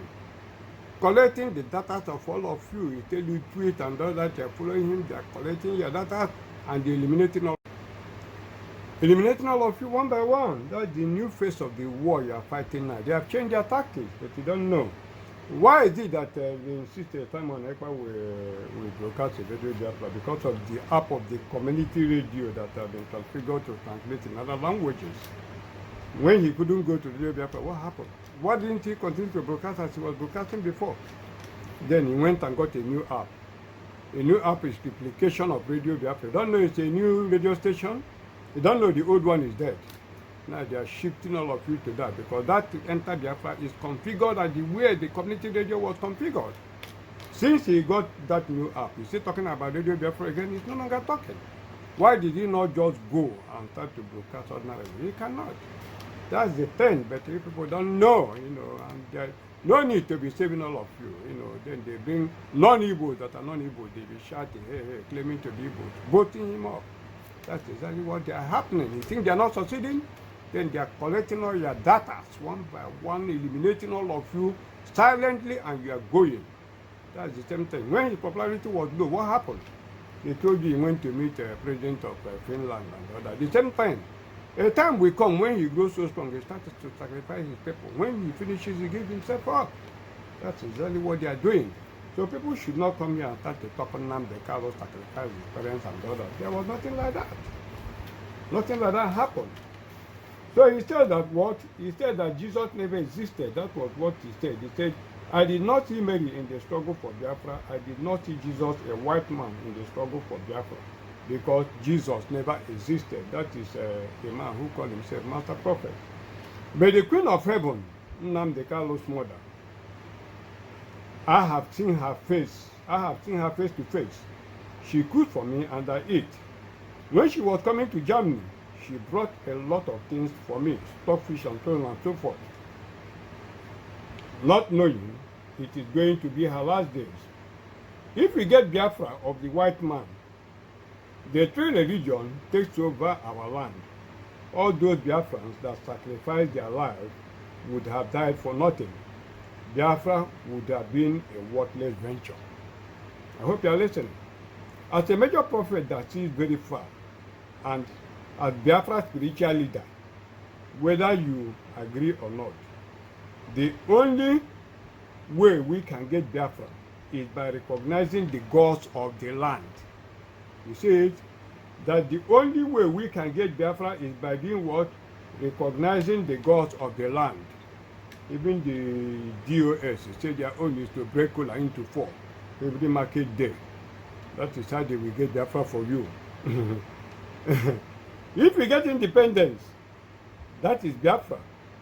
Anybody that will lead Nigeria will go to the God of his community to take an oath of office. Are you hearing? We prefer that my brother, our brother Mazi Nnamdi Kalu, will be the first president or leader of Biafra nation, because of his efforts and sacrifices, as I have confidence in him. If Biafra comes, we are going to start it very, very early, that anybody who will assume any position of importance must go to his native deity to swear an oath of office. Moreover, you come from wherever you come from in Biafra land, you must go to that deity or God of your community to swear an oath of office. God bless you all. That is the end of his saying. No, he still continued. After the God bless you all, he said, the God I am talking about is not the white man's God. It's not the God of Moses. It's not the God of Mary. It's not the God of Jesus. Those things doesn't exist. I am talking about the gods of the Igbos, gods of Agwishi, Amadioha, and what? And the God of Mami Water. Those are the gods of the Igbos. You understand me? You see the ancient thing the Igbos are worshipping that made Abraham father to leave to start the journey that Abraham continued. Then you saw him, you said the other ones I played, the last one I played of his thing, he said, this is Master Prophet of Biafra land, the awakened one. Do you know what he's talking about, the awakened one here? You don't know what the deity is doing. He is covering Jesus Christ. That's what he's doing. That's why he told you that Jesus does not exist. Jesus is the awakened one. He's the one that died and resurrected. You understand me? That is why I always put Jesus here hanging there. Do you know where I put him? That is how Jesus wrought the victory against the devil. If Jesus had not been crucified, Satan will continue to rule this world forever and ever. He treated the devil, and by his being hung on the cross, and lifted up, that was when he started. That was when he won the victory against Satan by drawing all men unto him. That's exactly what happened. That's how the victory of Jesus was got. Leave Jesus higher. Leave Jesus higher. Lift him high for the world to see. He said, if I be lifted high, I will draw all men unto me. If Satan had not killed Jesus, Satan will continue to rule this world forever and ever. And Satan will defeat Jesus. That was exactly what happened. So forget it. People don't know, they don't know. They want to tell you that Jesus doesn't exist, okay? Now, do you know why the Bible never called Jesus Yehoshua? Let me tell you one reason. Yehoshua is supposed to be the native name of Jesus, okay? But now some Bible are trying to add Yehoshua. Don't follow the spirit of the Antichrist. If the Bible have called Jesus Yehoshua, they will say salvation is for the Jews only. Nobody, the Gentiles will never accept Jesus. That's exactly what happened. Very, very important, I draw you. My message is what? Vintage core Christian message. Forget about Biafra. Biafra resurrection. The Biafra restoration is keyed into the life that I'm giving you. Look at the Igbos, Nzogu Q. Nzogu is from Nzogu, look at it. Nzogu Q, they say it's an Igbo Q. Was it an Igbo Q? Yoruba, every person were involved in that Q. But what happened? Has the Igbos been able to remove that toga of Igbo Q till today? That is exactly what happened. Everybody says, no matter wherever you go, they say it's Igbo Q. That's exactly what happened. That was why Yehoshua never featured. They say, call him Jesus, a central name that anybody will see and you will identify yourself with it. That's exactly what happened. Okay? So don't let them deceive you. And look at this man. He says, the man that is covering Jesus, that deity, that evil spirit. He said, you are working one. That's why you enter master prophet. Today, I close your eyes in the name of Jesus. I close your eyes, you will never remain awakened. Your eyes is closed, and I send you to the destruction of the earth cross, never to wake up again forever and ever. In the name of Jesus, and it will happen. You will neither see nor enter Biafra. Go and mark it. If you do, you will know that I'm not a prophet of God. And Biafra is coming. I am going to give the Biafrans solution that will bring Biafra in 40 days. That in 40 days they will see the tangibility of Biafra in their hand. Very, very convincing, and the illusion about Biafra will disappear. Like God told the Israelites, the journey is 40 days, but they choose 40 years. So if the Biafran decide that they are not going to choose my pathway that will guarantee them Biafra in 40 days, then it's up to them. It's up to them, but I will surely give it to them in this particular edition. So this man is just covering Jesus. That is exactly his vintage work. You understand me? Why the other one, that mega one, they call her, the other little one, they call her ego prophet? Because of the symbol of the ego I put here. That one is targeting me, covering me. That's what they do with other pop broadcasters and all that. Whatever I do, they simulate it. That's exactly what they do. They simulate it. Then YouTube and other people will press me down. When they press you down, their own is not going, then their view that they have stolen, they blow it up and promote them. That's what they do. They empower them and they fly high, high, high, high, high. You understand me? So they have a mega audience. So when they see everything you say, we become the ones that are corrupting it. So that is it. And look at him, look at how he's dressing. Look at this one. What is his name? His name is Master Prophet Yawins. Master Prophet Yawins. Is there anything like Igbo in that man? Master Prophet. That is Jesus, the good master. That is it. You understand me? Is there anything? Look at him. Is there anything Igbo in him? Look at the way he's dressing. Like an Indian, an Oxford Indian grandmaster. What is Igbo about him? You think they are not succeeding? They are succeeding. Very much succeeding. Very much succeeding. Ali Igbo, according to him, on a barara. When you use the to get at anybody now taste you now when you menala. That's exactly what is happening. Because of the atrocities of these useless people. That's exactly what is happening. So this one is Master Prophet of Biafra land, the awakened one of the Biafran people, Biafra spiritual leader, prophet, and founder of the new Igbo indigenous religion. He has done what? He has founded the new indigenous religion. And in that is new indigenous religion, he is the founder and the spiritual leader. Am I correct? Then the symbol of my religion is the Queen of Heaven, which is Nnamdi Kalu's mother. Nnamdi Kalu's mother is the Queen of Heaven. Then his wife is the Divine Mother.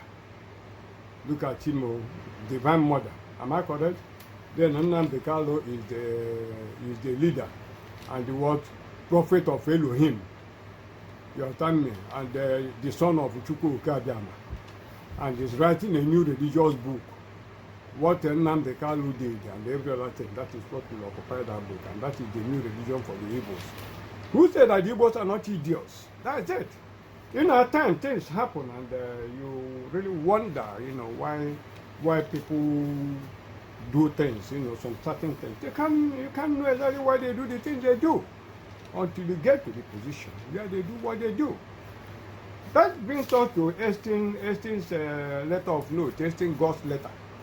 That every year, the last auction they did about that letter is sold almost for $2.9 million, nearly $3 million at auction.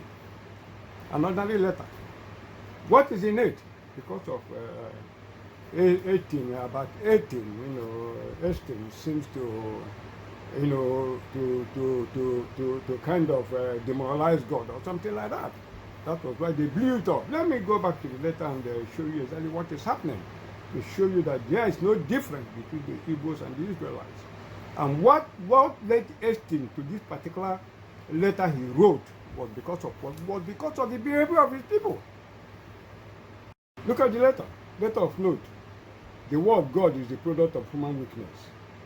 The letter goes like this. Say in January of 1954, just a year before his death, Albert Estien wrote the following letters to philosopher Eric Godkind after reading his book. The title of the book was what? Choose Life, the Biblical Call to Revolt. And made known his view on religious. Apparently, Estien had only read the book due to repeated recommendation by their mutual friend, Lozen Ebatus, Jan Brower. The letter was bought at auction in May 2008 for £170,000. Unsurprisingly, one of the unsuccessful bidders was Richard Dawkins. Translated transcript follows. The source of the transcript was translated source is David Victor, Princeton, 3/1/1954. Estien writing. The contents is like this. He said, Dear Mr. Godkind, inspired by Brower's repeated suggestion, I read a great deal in your book, and thank you very much for lending it to me. What struck me was this. With regard to the factual attitude to life and to the human community, we have a great deal in common. Your personal idea with its striving for freedom from ego-oriented desires, for making life beautiful and noble with an emphasis on the purely human element. This unites us as having an un-American attitude. Still, without brother's suggestion, I would never have gotten myself to engage intensively with your book because it is written in a language inaccessible to me. The word God is for me nothing more than the expression and product of human weakness. The Bible, a collection of honorable but still purely primitive legends, which are nevertheless pretty childish. No interpretation, no matter how subtle, can change this for me. For me, the Jewish religion, like all other religions, is an incantation of the most childish superstition. And the Jewish people, of whom I gladly belong, and whose thinking I have a deep affinity for, have no different quality for us than all other people. As far as my experience goes, they are also no better than other human groups, although they are protected from the worst cancer by a lack of power. Otherwise, I cannot see anything choosing about them. I will choose to stop here. That is the Hastings letter. You see it? You see what he said? I couldn't understand why Hastings said what he said until I came across the behavior of our people, the Hebrews. If I had not encountered our Lord Jesus Christ, I would have reached exactly the same conclusion that about 18 reached. And I would have said the same thing about God, if not for the personal encounter and the experience that I have about God. So when you think that these people are not succeeding, they are actually succeeding. Ali Bonabara, like he said, because of what? That is what is raining now. So they are succeeding. It's just like when you go back to the book of Matthew, Matthew chapter 12. This is what our Lord Jesus Christ said. He said, an unclean spirit. So the book of Matthew, let me go to verse 43. Jesus said, when an unclean spirit goes out of a man, he goes through dry places seeking rest, and finds none. Then he says, I will return to my house from which I came. And when he comes, he finds it empty, swept, and put in order. Then he goes and takes with him 7 other spirits, more wicked than himself, and they enter and dwell there. And the last state of that man is worse than the first. So shall it also be with this wicked generation. And that is exactly what is happening to us. When they talk about Fulani takeover for Igbo land, they thought it's some people think it's an idle talk. They don't understand what Nnamdi Kanu and these higher lanes, his in-laws and all these their groups have done to the psyche of our people over the years. The larger-than-life image of Nnamdi Kanu was a build-up of Western powers with all these Igbo politicians and their governors. Then the Yorubas and the others, they are the ones, just like they are doing to Simon Ekpa today. That's what is happening. So like Jesus said, when they talk about this Fulani takeover, they think our people are mentally fashioned for a Fulani to embrace the Islamic religion. That is one thing people don't know. To them, there's no difference. Because Nnamdi Kanu and his group over the years have succeeded in dislodging the fear of Jesus out of the heart of our children. So the place became empty.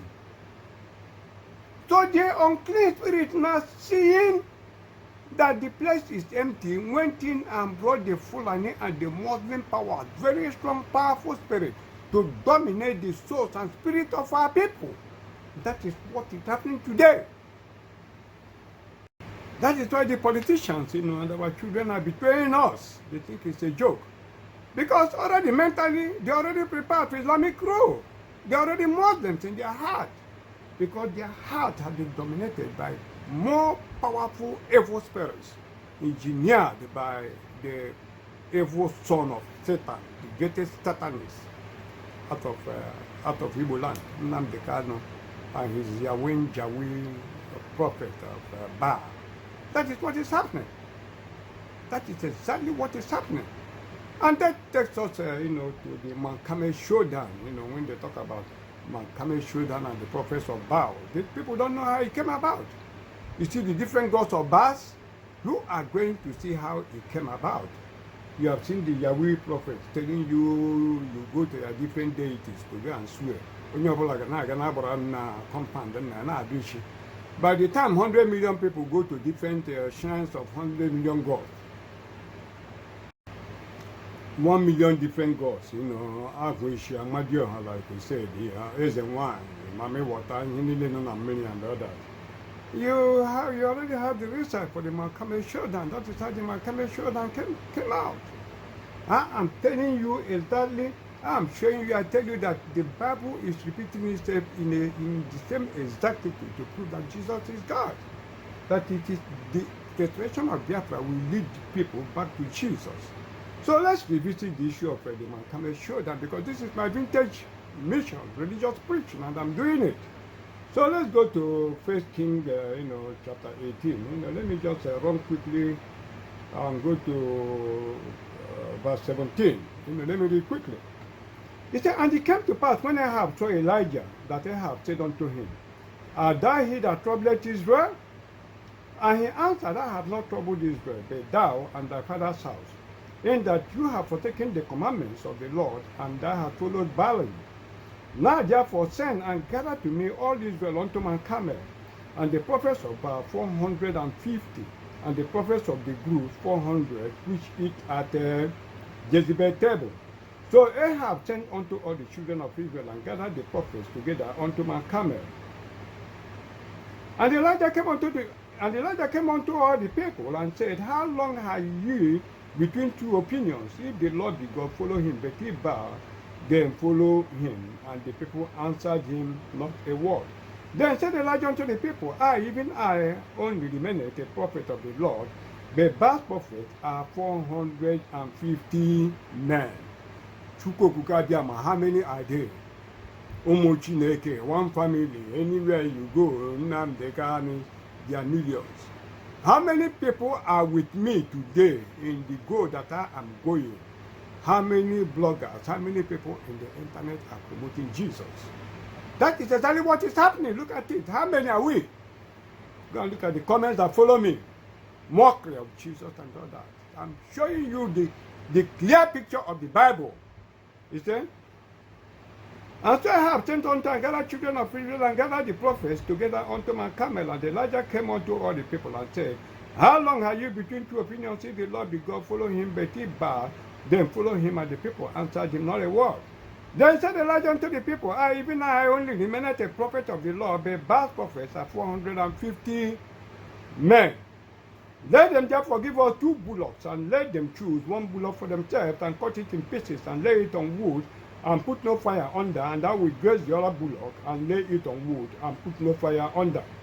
And call you on the... Let them therefore give us 2 bullocks, and let them choose 1 bullock for themselves, and cut it in pieces, and lay it on wood, and put no fire under. And I will graze the other bullock, and lay it on wood, and put no fire under. And call you on the name of your gods, and call you on the name of your what? Gods. Have you seen it? Amadioha, Agwishi, Mame Water, I'm showing you exactitude to show you that Yahweh and that they are what? Custodian of the ancient spirit of deceit in Igbo land. And call you on the name of your gods.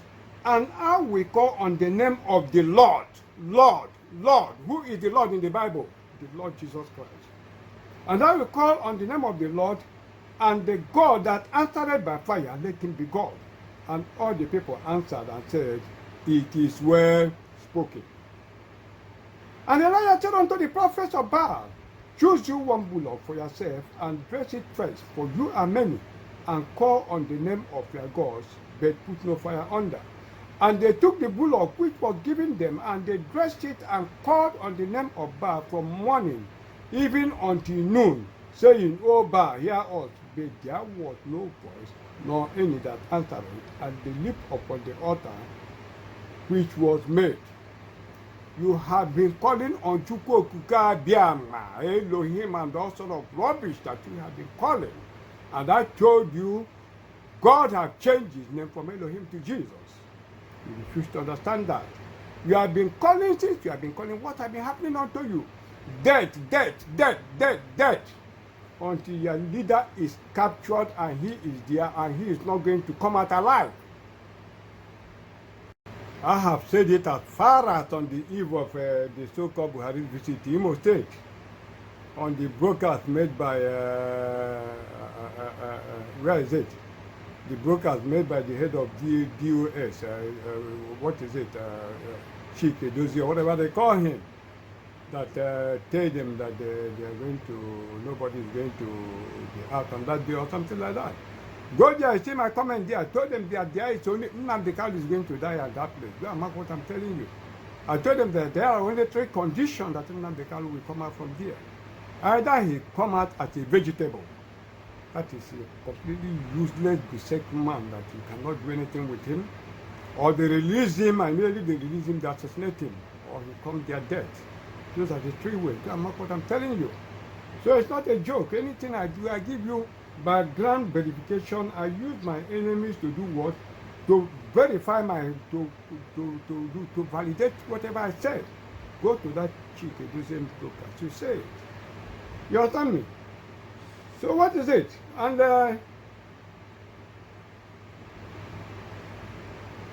they took the bull of what? And it came to pass at noon that Elijah, okay.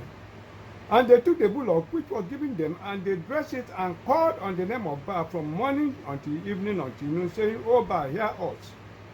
But there was no voice, nor any that answered it, and they leaped upon the altar which was made. And it came to pass at noon that Elijah mocked them and said, "Cry aloud, for he is a God, either he is talking, or he is pursuing, or he is in a journey of adventure, he is sleeping and must be awaked." Go and look at all the things that are saving up today. I was the one who leaked every secret. Now everything is going to end in legal way. What document is IPOB going to present at the International Criminal Court and anywhere that case is going? No broadcast that will show. I'm the only person who have what? The critical documents that we use to counter whatever allegation they are bringing against them. But yeah, they are telling you that they are the one getting Biafra for you. So I said what? And they cried, and it came to pass, nor any. And Elijah said unto all the people, and it came to pass when midday was past, and they prophesied until the time of the offering of the evening sacrifice, that there was neither voice, nor any to answer, nor any that regarded. Exactly what is happening here. Jesus is saving them, they are claiming the glory.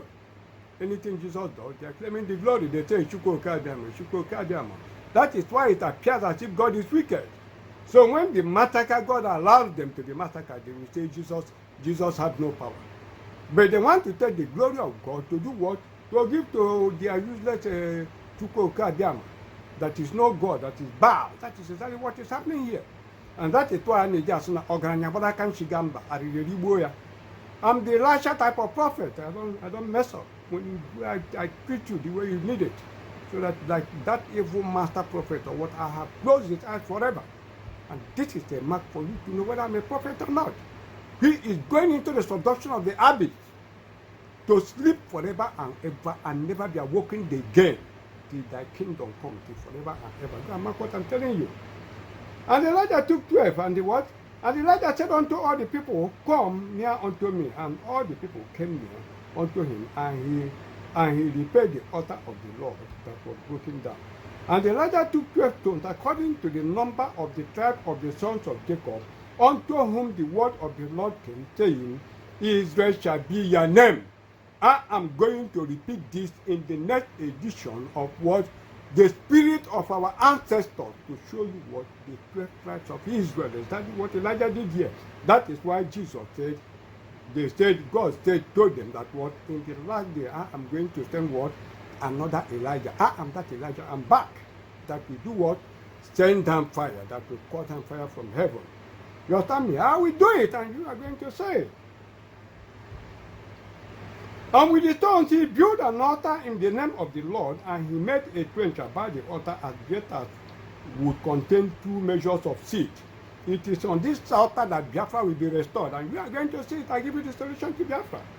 And he put the wood in order and cut the bullocks in pieces and laid him on the wood and said, fill 4 barrels with water and pour it on the burnt sacrifices and the wood. And he said, do it the second time, and they did it the second time. And he said, do it the third time, and they did it the third time. You know what he's doing? Go and look at all the entrapments. Go and look at all the surrendering of Biafra and say, every day, I think a Dogan has come. That crocodile from Pakistan, he has come, Abi, from Turkey. He has come here. You see the American have you opening your eyes to see your entanglement. How you are trapped all over the place. That is what is happening here. More and more. But I am going to show you how the Fulanis will be destroyed and destroyed forever and ever, to the glory of our Lord Jesus Christ, to prove that Jesus is God. And the water ran around about the altar and filled the trench also with water. And it came to pass at the time of the offering of the evening sacrifice that Elijah the prophet came near and said, Lord, God of Abraham, Isaac, and of Israel, Lord, God of Abraham, Isaac, and of Israel, let it be known this day that thou art God in Israel, and that I am thy servant, and that I have done all these things at thy word. I am going to repeat it. I will call on the name of all our ancestors, and they will all be present. And all our ancestors in the name of the 12 tribes of Israel. I'm going to repeat it, and you are going to see what is going to happen.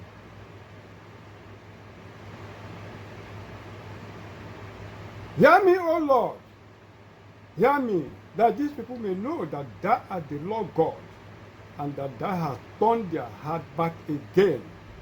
That miracle will turn the children of Biafra back to God, in the name of Jesus.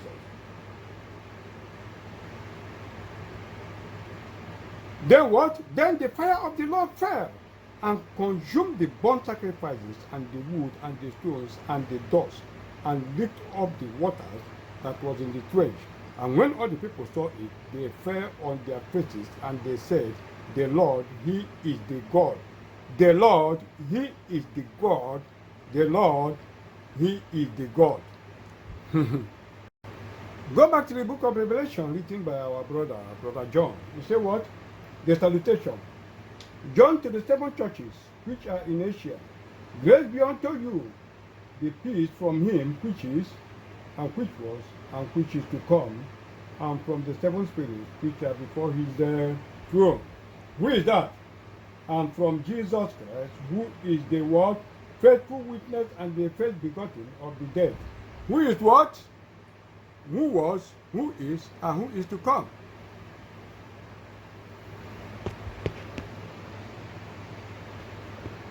Who is to come? That is what? Our Lord Jesus Christ and no other person. Our Lord Jesus Christ and no other person. Now you go to the book we are reading on Elijah Showdown and Camel Showdown. They say what? And when all the people saw it, they fell on their faces and they said, the Lord, he is the God. The Lord, he is the God. Who is the Lord? Our Lord Jesus Christ. And Elijah said unto them, take the prophets of Baal, let not one of them escape. And they took them, and Elijah brought them down to the brook Kishon and slew them there. Do you understand what it means? All of you going to get Nnamdi Kanu free. Mark my words, all of you are going to die. Go and mark it. Mark it today. Nnamdi Kanu is going to be our witness against the federal government to show that Buhari is not only there, but he's a terrorist. He is the witness that we are going to use against the Federal Republic of Nigeria. Now, let us go back to the letter of the King of Belgium and to what? They said that the Bible is a white man theory. So we go back to the story of the Ethiopian Enoch. Now let's look at this report. It said Bill Gates wants us to eat 100% synthetic beef. Now inside the report, it said Bill Gates has a big idea to fight climate change. The Microsoft co-founder and chair of the investment firm Breakthrough Energy Ventures recently suggested that all rich countries should move to 100% synthetic beef in an interview with MIT Technology Review. Why is Gates a direct and indirect investor in brands like Beyond Meat and Impossible Foods pushing for synthetic meat, particularly synthetic beef, as a climate change solution? As the Western Journal points out, the Food and Agricultural Organization predicted a global shortage of protein-rich food following the COVID-19 pandemic wake of the coronavirus pandemic, and approximately 1 billion people in the world suffer from protein deficiency, according to the Cornell Alliance for Science. In Wedia Nation, then synthetic beef is a good place to start to solve that protein problem, and slow the effect of climate change too. Here is Gates via the Technology Review. Now quoting Gates, what he said. I'm quoting Gates. You can get used to the taste. You can get used to the taste difference. And the claim is they are going to make it taste even better over time. Eventually, that green premium is modest enough that you can sort of change the behavior of people or use regulation to totally shift the demand. But the politics are challenging. There are these bills that say it's got to be called basically lab garbage to be sold. They don't want us to use the beef label. End of what he said. Have you seen it? How they are determined to control us? Then what is synthetic by definition? Synthetic is what? It's a substance made by chemical synthesis, especially to imitate a natural product. Can you see it? Have you seen this definition? To do what? To imitate a natural product. Then what is, you go to the synthetic virology. What is synthetic virology? This is by Wikipedia. You say what? Synthetic virology is a branch of virology engaged in the study and engineering of synthetic man-made viruses.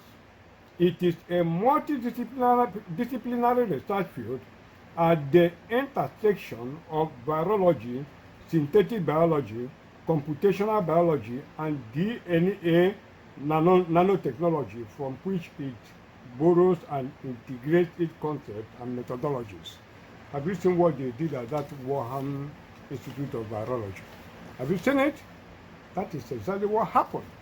And then look at this report. Let me just quote one report for you so that you understand exactly what I'm talking. It said what? Experts flawed by bombshell NIH letter. Nnamdi Kalu's case is not a case for Nigerian cause or for Nigeria at all. We are going to help start a process that will lead to a global movement that will force that case to be tried at an international forum. Because it is through Nnamdi Kalu's atrocity that we are going to prove the atrocities and the involvement of the Americans, their British allies, and other European conspirators against the planned extermination of the Biafrans. Not only the Biafrans and the Black race entirely. We are going to use them to prove the atrocities. That is what is going to happen. So his case is not a small case. It's just a case that God used to trick them. You understand what I mean? They are talking about Nnamdi Kalu extraordinary rendition and all that. It was not the Kenyan security authorities that brought Nnamdi Kalu to Nigeria. No. It was the CIA who used the Al-Shabaab militants. That was how Nnamdi Kalu came to Nigeria with the Nigerian government authority permission. So we are coming to that, So instead of talking about Nnamdi Kalu's release, I think the campaign should be for them to keep him well, in the prison custody. Remember when the judge, Binta Nyanko, said that the prison is the safest place for Nnamdi Kalu to be. And that is the truth. Let him be there, because we are going to use him as an international witness against Nigeria and to prove our case of American CIA involvement, American government involvement in the atrocities that have been happening in Nigeria. So it's very, very important. So it's all they have been talking, about the Bible does not exist. It's how we believe and all that, which has become the common vogue as we are proving, in the letter to the King of Belgium and all that, that the Africans already know God. So let us go to the story of the Ethiopian Enoch, which we will get in, I think that story is in Acts chapter 8. Let us go to Acts chapter 8 from verse 26 to 40. That is conversion of the Ethiopian. Let me read from verse 26. See, and the angel of the Lord spake unto Philip, saying, Arise and go towards the south, unto the way that goeth down from Jerusalem unto Gaza, which is desert. And he arose and went, and behold, a man of Ethiopia, an Enoch of great authority under Candace, queen of the Ethiopians, who had the charge of all her treasures, and had come to Jerusalem for what? To worship. I have come to Jerusalem to worship, from Ethiopia to Jerusalem. Was returning and sitting in his chariot, read Isaiah the prophet. Then the Spirit said unto Philip, Go near and join thyself to this chariot. And Philip ran thither to him, and had him read the prophet Isaiah, and said, Understandest thou what thou readest? And he said, How can I, except some man should guide me? And he desired Philip that he would come up and sit with him. The place of the scripture which he read was this: He was led as a sheep to the slaughter, and like a lamb dumb before his shearer, so opened he not his mouth. That is what Isaiah Old Testament. In his humiliation, his judgment was taken away, and who shall declare his generation? For his life is taken from the earth. And the Enoch answered Philip and said, I pray thee, of whom speak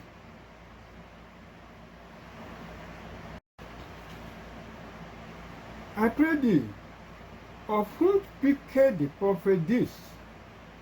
Of himself, or of some other man? Then Philip opened his mouth and began at the same scripture, and preached unto him what? Jesus. From Isaiah of the Old Testament to what? Jesus of the New Testament. And as they went on their way, they came unto a certain water. And the Enoch said, See, here is water. What doth hinder me to be baptized? And Philip said, If thou believest with all thy heart, thou mayest. And he answered and said, I believe that Jesus Christ is the Son of God. And he commanded the chariot to stand still. And he commanded the chariot to stand still. And they went down both into the water, both Philip and the Enoch, and he baptized him. And when they were come up out of the water, the Spirit of the Lord caught away Philip, that the Enoch saw him no more, and he went on his way rejoicing. But Philip was found at Azotus, and passing through, he preached in all the cities till he came to Caesarea. That is the end of the scripture. Then let us go to the Isaiah, that the man was, the Enoch was reading before Philip met him. Isaiah is what? Isaiah is Old Testament. The place he was reading, the Enoch was reading was what? It was Isaiah 53. Isaiah 53 from verse 7 to 8. So let us see that book of Isaiah.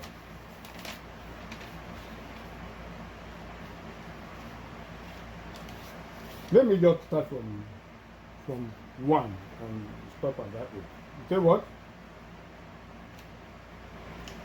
Who have believed our report, and to whom is the use Isaiah 53? Who have believed our report, and to whom is the arm of the Lord revealed?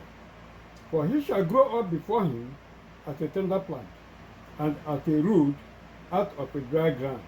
He had no form, nor comeliness, and when we shall see him, there is no beauty that we should desire him.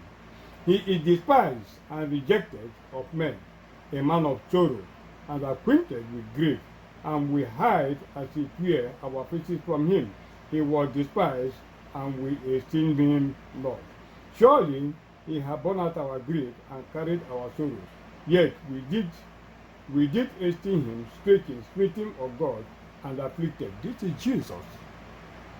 What is happening today? Even myself that is preaching the gospel of Jesus, am I not despised?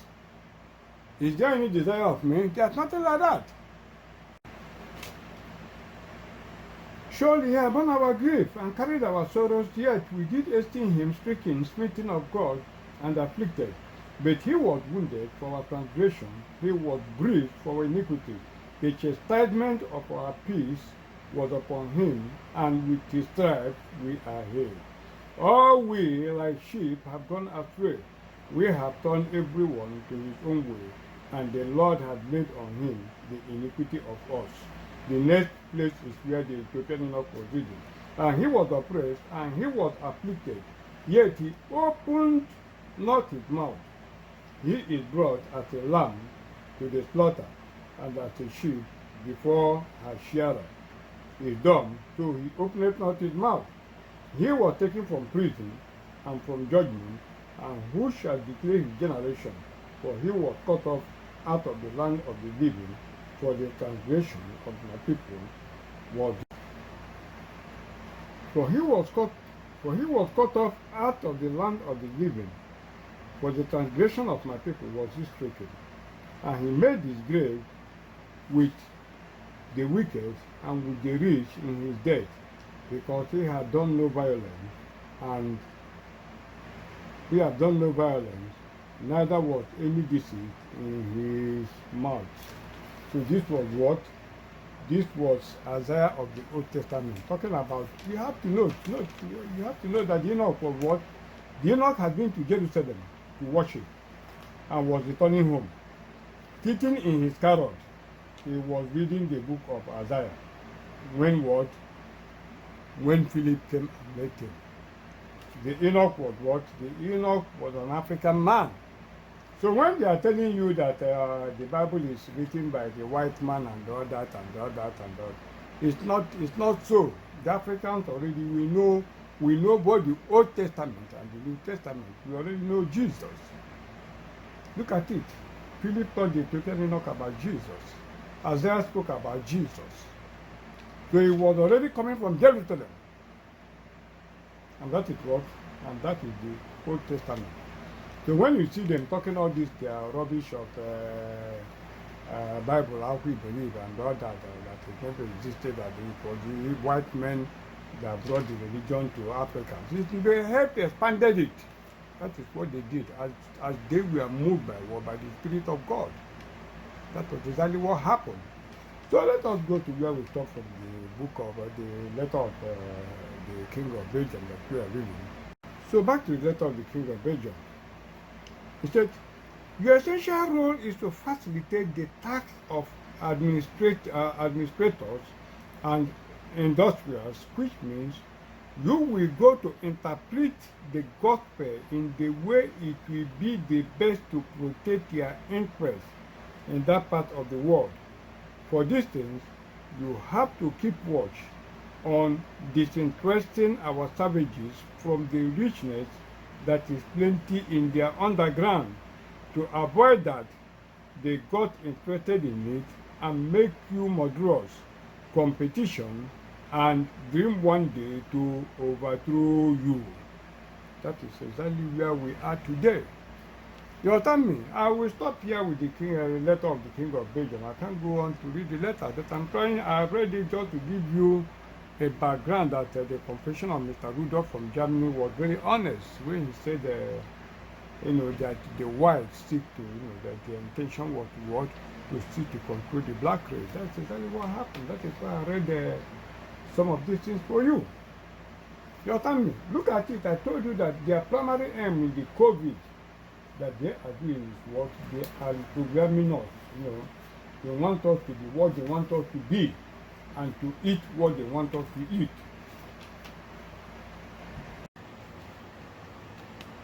Experts flawed by bombshell NIH letter. Fauci knowingly, willfully, and brazenly lied. This is by Jack Davis, the Western Journal. This is of October 25, 2021. Now let's look at the report. NIH means, I think, American National Institute of Health. That's exactly what it means. Now look at the body of the letter. It said what?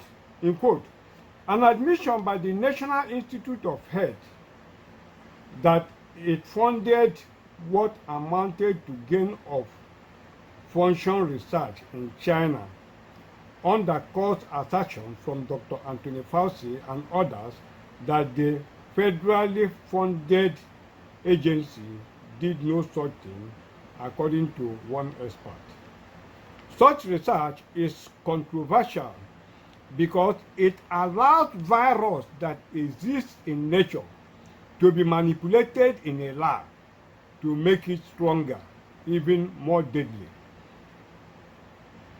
The research conducted at the Whatapp Institute of Virology, which was funded by the National Institute of Health, has taken on new importance in the aftermath of the coronavirus pandemic. Collins and Fauci lied to Congress, lied to the press, and lied to the public knowingly, willfully, and brazenly, said Richard A. Bright, a professor of chemical biology at Rutgers University, according to the Washington Examiner. The Collins referred to is what? The National Institute of Health Director, that is Francis Collins. Have you seen it? Have you seen it? That what? Fauci, that Dr. Fauci lied. Have you seen it? What you are talking about?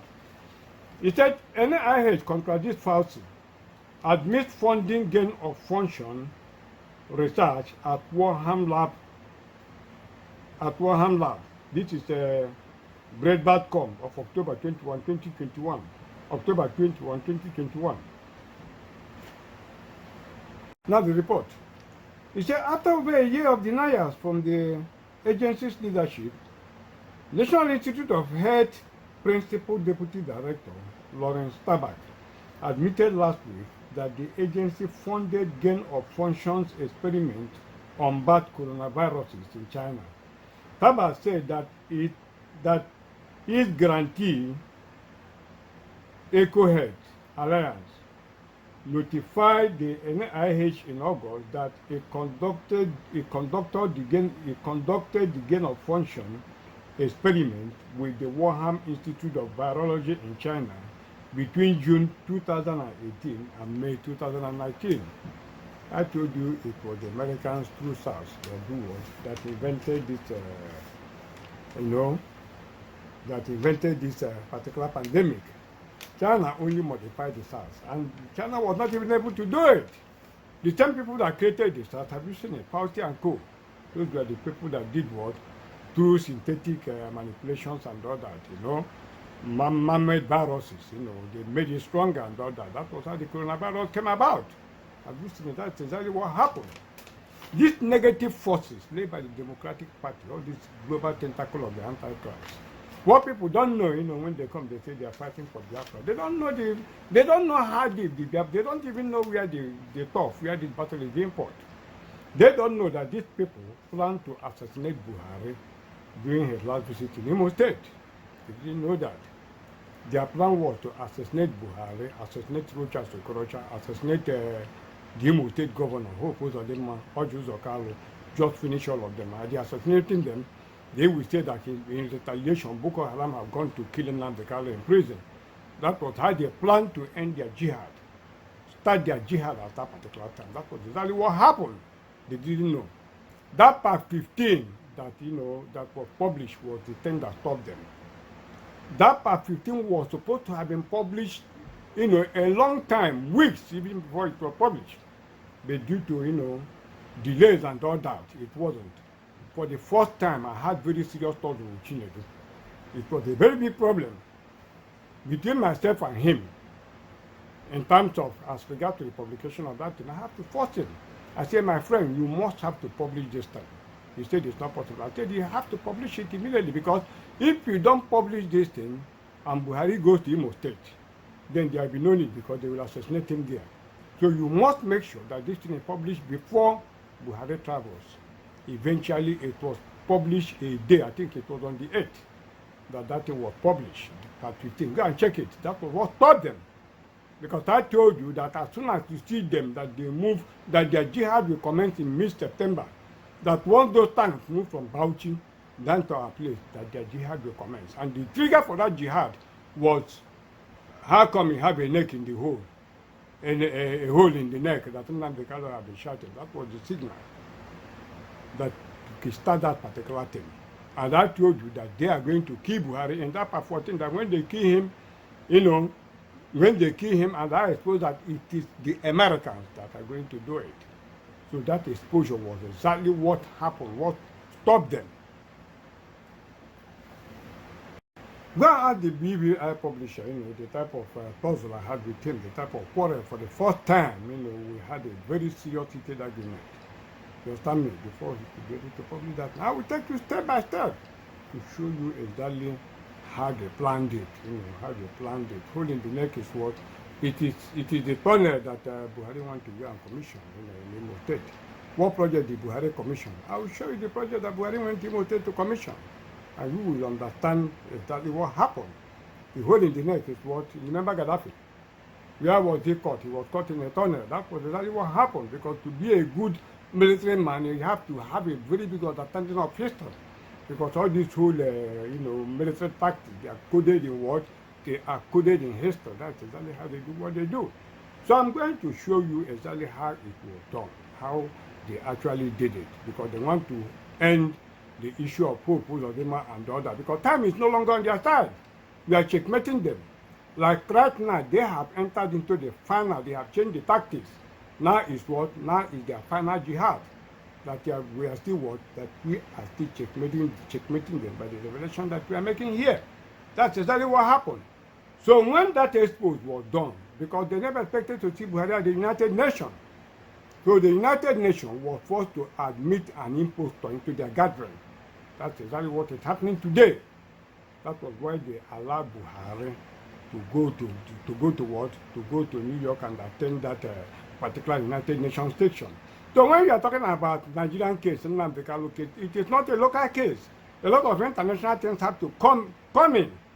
Because now is what? Now is the time we are going to remove Hope Uzodinma. We are talking about Anambra election. We are not saying that we are not going to vote in Anambra election. That is not what we are saying.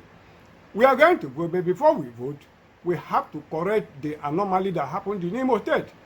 Hope Uzodinma is going to go out before we do what? Before Anambra election. I will outline exactly how we are going to remove Hope Uzodinma now.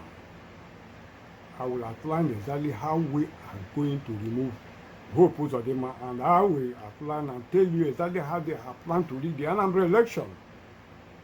So we are not saying we are not going to vote. We are going to vote, but Hope Uzodinma have to go out first. So after showing you how they plan to kill Buhari and Ojo Zokala and all that, remember part 15, when Nnamdi Kanu was talking about Al-Shabaab and all that, those to blame when this happened and all that, when he was telling us that we already conquered and all that. Remember? Those people I told you, he mentioned that we assassinated and all that. So they wanted to kickstart that in Imo State, the assassination of Buhari, Hope Uzodinma, Okorocha, with Ojo Zokalo and all that. Finish them there. That is what happened. Then Nnamdi Kanu, the jihadists will kill him at that place, at the DSS, whatever it is. You know? Then their jihad, their national jihad will start. So when that exposition came, that was what forced them back. So I'm going to show you step by step how all these things were planned. So Nnamdi Kanu's case is a hot potato. We are not going to touch it in a hurry. I mean, we are coming. You understand me? Prison is the best place for him to remain. It's not to go and look for him. So you are going to see exactly how they plotted that particular thing. We are going to see. They were the people who told us to vote out bad leaders. And when we voted in Imo State, they did what? Did our vote count in Imo State? Now they want us to come and vote again. It doesn't happen that way. You understand me? We are farmers. We are going to the farm to farm. Before we can plant new seed, we have to harvest the old crop that is there, so that the land will be fallow, the land will be empty to enable us to plant. So we have not harvested what we planted in Imo State. Then how do you come and call us to go and vote in Anambra? So before you can vote in Anambra, we have to harvest our crop in Imo State, so that our land will be empty for us to plant. Our people should stop being stupid and stop neglecting the opportunity that nature has presented for us. You understand me? I'll tell you, I will take my own program of how Biafra will come. I will outline it, then I will tell you exactly how they plotted to make these people and what, and that will give you the solution to our problem. I told you that what, that Biafra is coming this year. I will give you a 40-day formula to get Biafra, but if you decide not to take it, like the journey of the Israelites that was supposed to be 40 days, they choose 40 years, but in your own case, you have no choice. You will cease to exist if you don't do what exactly I'm going to outline for you. So let us see exactly how they plotted to assassinate Buhari in Imo State.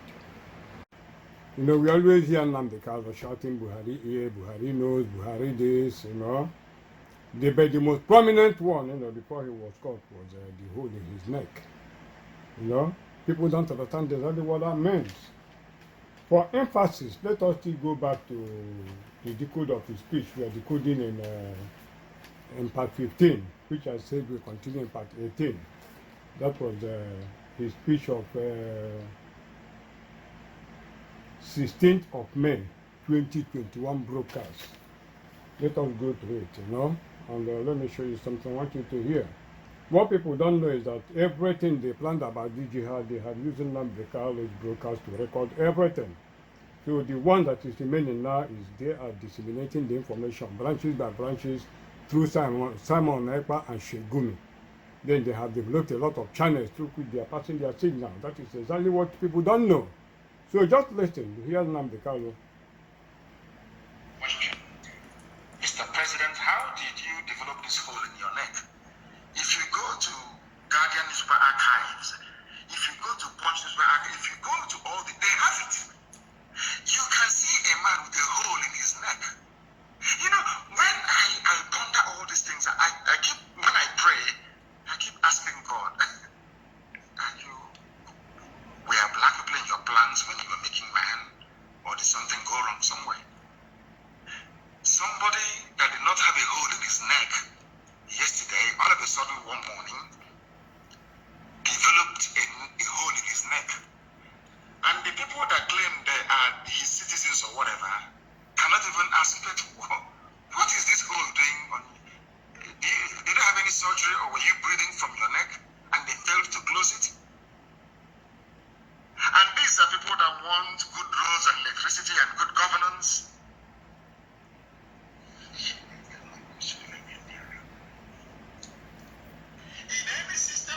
Well, I don't go out looking for physical evidence to justify what I'm saying unnecessarily. You know, the vision will come first. When it comes, and if I come out and tell you Buhari be assassinated in Imo State, you will not understand exactly what I'm saying. So when I get the vision, I now go to the physical and bring the physical evidence to justify the vision that I have seen. That's exactly what is happening. That's why, that is how I come across, you know, vintage past to use to support my argument, because the vision comes first. Let me read another report on it. National Post, you know, National Post of October 20, 2011. It said, Muammar Gaddafi dead. Former Libyan dictator found hiding in a sewer, waving a golden gun. Where was he found? In a sewer, in a drainage pipe, holding what? A golden gun. Look at it. Look at the sewer. Let me show you very well. Have you seen the sewer where Gaddafi was caught? Have you seen the drainage pipe? This is where Gaddafi was caught. Let me show you. I'm coming. What did Buhari go to Imo State to commission? That is the question you ask yourself. What did he go to Imo State to commission? That is the sewer. Look at it, where Gaddafi was caught. Have you seen the hole? Look at it. The dead body of Gaddafi. Have you seen it? Gaddafi caught like a rat in a drainage pipe. Why did Buhari go to Imo State to commission? Look at what Buhari went to Imo State to commission. Same drainage pipe. When you go to this hole, what do you see? It's your neck. Is the what? The hole in the neck Nnamdi Kanu has been shouting. That is exactly what you see. Now, this is the clearest demonstration of Nnamdi Kanu's Buhari. How did the president get this hole in the neck? Watch very carefully. I want you to watch. Do you see that man? Do you see the man standing at the tunnel? Do you see it? This is the clearest example of hole in the neck. Look at it again. Watch it. The clearest example. This is Gaddafi's death. That is what a Libyan national transitional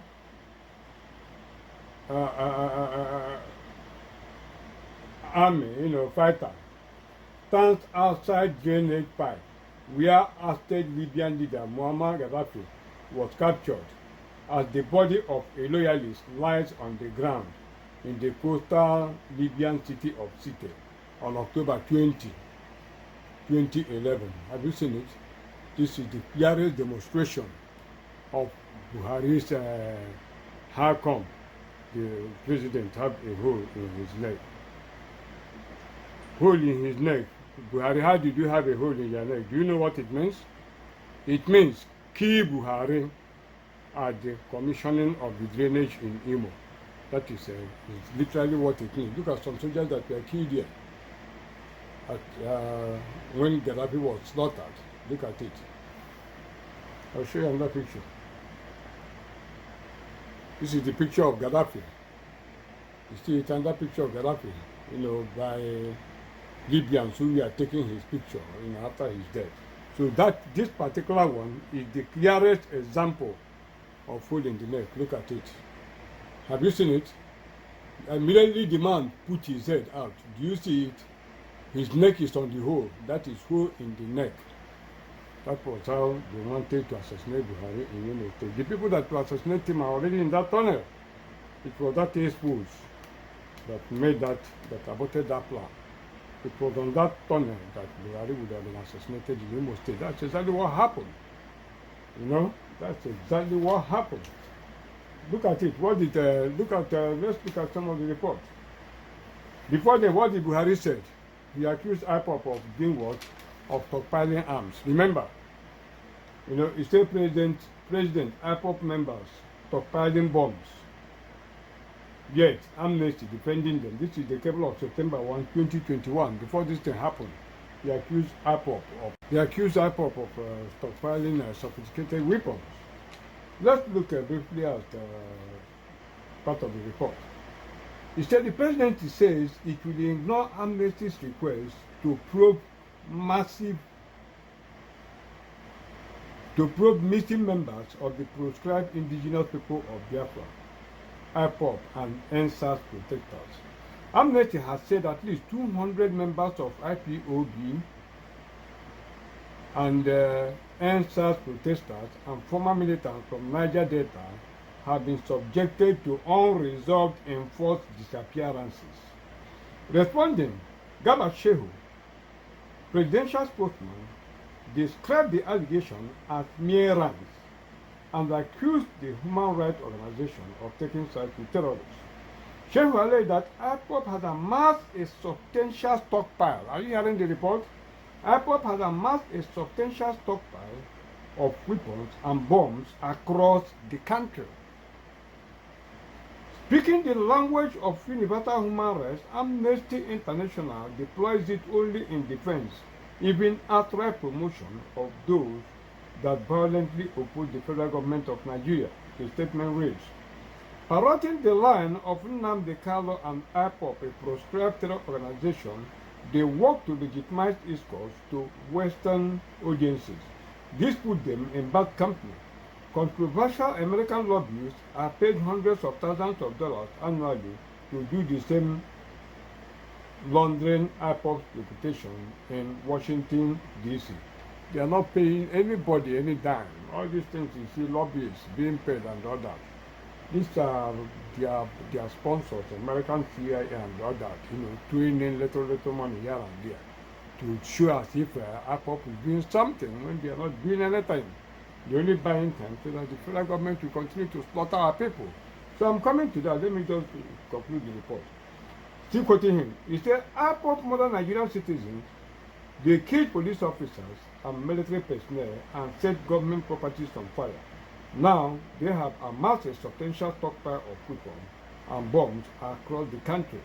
We are this group in a Western country. You would not expect to hear Amnesty's full-throated defense of their action. Instead, there will be silence or merely mouth justification of Western government action to check the spread of terrorism. Despite Amnesty's self-proclaimed mandate to impartiality transcend borders, unfortunately in Nigeria, they play only to domestic politics. The international NGO is being used as cover for the organization local leaders to pursue their self-interest. Let me just end it here. He went on to say that Amnesty International has no right to exist in Nigeria and all that. So have you seen it that they already programmed it that when he's assassinated, you claim that it is a IPOB member that assassinated him in Imo State. Everything had been arranged. Remember when they initially said that IPOB are bringing bombs from Lagos and all that? Do you remember that?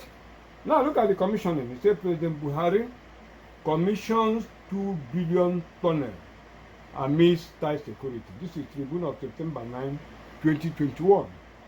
The report goes, he said President Muhammadu Buhari has commissioned the flood control tunnel executed by Governor Hope Uzodinma's administration in Imo State. The 2 billion tunnel passed through the Tiger Strait to Otamini River in Imo State. The president, who cut the tape signifying official commissioning, arrived at the place about 9:20 a.m. and missed tight security. The unprecedented barrage of security outfits made up of the Army, Police, NSC, DC, DSS, among others, were armed to the teeth. The president, accompanied by Governor Uzodinma, Ebonyi State Governor Dave Umahi, Deputy Chief Whip Oji Uzokano, among others, is dressed in trouser and Igbo traditional tiger head material, and immediately after commissioning, which lasted few seconds, left the place to another point of commissioning. He was, however, received by a crowd of party faithfuls. When you go to the so-called party faithfuls, look at the face of those women, you find out that most of them are not even Igbos. You can see that is exactly what happened. So both Dave Umahi, Oji Uzokalo, and the Hope Uzodinma along with Buhari would have been cleared. When they cleared them, then Nnamdi Kanu, they will slaughter him wherever he is, the terrorists. And their jihad would have commenced. Because I told you that their jihad, when merely you see that tank moving from Bauchi, that in mid-September, that jihad, and that was exactly what they programmed to do. But because of that expose, they couldn't do it again. What did they do? That was why that United Nations Assembly 76 section or something like that was actually meant to address Nigerian issue after the killing of Buhari and that massacre of that thing started. But when immediately they didn't succeed, what they have to do, they have no alternative than to do what? Than to admit Buhari inside the dead man, inside the United Nations Assembly, knowing fully well that Buhari is dead. That is exactly what happened. People think I'm joking, but that is exactly the truth. That is exactly the truth of what happened. Go and look at the project the president commissioned. You have seen the road. You have seen the drainage. That is what a whole president, even an ordinary local government chairman, cannot even be president to commission such rubbish projects. But look at the whole president of Nigeria all the way from Lagos. Look at what he commissioned. I remember his comment that he'll be careful next time. When he was invited to come to, anytime he's invited to Imo State, that he have to be very, very careful, before accepting the invitation. That was why. Now let's look at the United Nations and the mandate they gave to Buhari when Buhari got there, before we enter into the Anambra election. Because these things I'm pointing out are very, very critical so that we can understand the type of enemies that surrounds us in this particular situation that we are facing today. And they are not retreating. The attack is immediate. So when after pointing this thing out and go to a number of election, I will show you exactly what we will do to extricate ourselves. Now let's look at the report of the mandate that the so-called United Nations, who are appearing to be holier than thou, give to Buhari. This is from Biafrans, who are depending on these animals in human form, to help them. They are really joking. He said, use their position to stabilize West Africa. United Secretary General tells Buhari. This is Sahara Reporters, New York. Sahara Reporters, New York, September 24, 2021. Let's look briefly at the report. He said the Secretary General of the United Nations, Antonio Guterres, this man, don't worry, he will die of shock. What will kill him will be when Biafra will come. He will die. He will die. What mark how he will die? When he dies, you go to where Kofi Annan is, the hottest part of hell. The Secretary General of the United Nations, Antonio Guterres, has urged President Muhammadu Buhari to leverage on his leadership position to ensure stability among West African nations in terms of democracy and good governance. According to a statement by a presidential aide, Femi Adesina, the United Nations Secretary General revealed this at a meeting with Buhari on Friday at the 76th session of the United Nations General Assembly taking place in New York. According to the United Nations scribe, Africa, especially West Africa, was generally seen as an ocean of stability and good governance, but was deeply concerned at recent reversal of fortune in democratic rules in some parts of the West African countries, sub-region, with coups overtaking elected institutions, Adesina said. He therefore urged President Buhari to continue to show leadership as he looks up to Nigeria to help stabilize the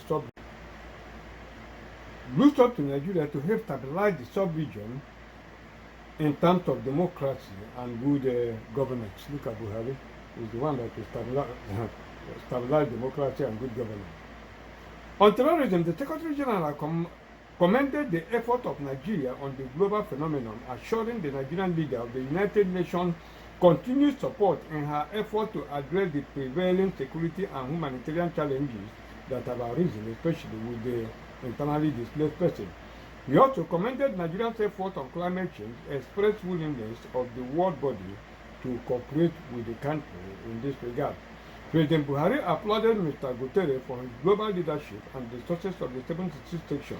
He assured the Secretary General that Nigeria had achieved appreciable success in tackling the insecurity caused by terrorists and bandits. The President also thanked him for the global organization intervention and activity towards reducing the effects of climate change, especially with the support for the Greater Green Wall Program, which is aimed at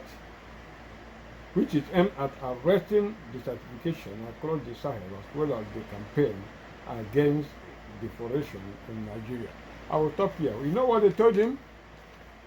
The United Nations told Buhari to kill you, to kill all of you. When they kill all of you, that they are going to help, they are going to support him to kill all of you. Because they want to do what? They want to use Buhari to finish every other person, then they finish Buhari. That's how they want to checkmate the Nigerian problem. Let me show you another report, very, very important. It says Nigeria will crush Boko Haram terrorists. Buhari tells world leaders at United Nations Assembly. He told world leaders at what? United Nations Assembly. I told you United Nations, the name have to change to United Demons. That's exactly what they are, United Demons. This is what Sahara Reporters, New York, of September 24, 2021. I told you Sahara Reporter is the head plotter, the announcer board that announced the plot of the CIAs and all these inhuman atrocious elements that are committing atrocities against the Biafra. He said President Muhammadu Buhari has said Nigeria will spare no effort at getting rid of the Boko Haram terrorists, especially in the northeast part of the country. When they talk Boko Haram, they're talking about you. He stated this on Tuesday while addressing world leaders at the United Nations General Assembly in New York. Most of the world leaders knew it's a fake. He said, terrorism continues to decimate security discourse, continue to dominate security discourse worldwide. In Nigeria, Boko Haram terrorist group, though fragmented by internal strife and weakened by our defense forces, is still active and preying on soft targets. Nigeria will continue to work closely with United Nations counter-terrorism bodies and their entities with a view to bringing this scourge to an end. Nigeria has spared no effort in addressing the challenges of terrorism posed by the activities of Boko Haram in northeast Nigeria and the Lake Chad region, as well as banditry in the northwest and north-central Nigeria. The Nigerian security forces have recorded considerable success in the fight against terrorism as a result of the renewed vigor of our military. Many terrorist fighters are voluntarily surrendering to our forces. All these things he's talking, he's just referring to you, all the surrendering words, when the northerners, when we will come to that, let me not digress, I and 3 other Nigerian heads of state served actively as peacekeepers, and Nigeria continue to support peacekeeping efforts.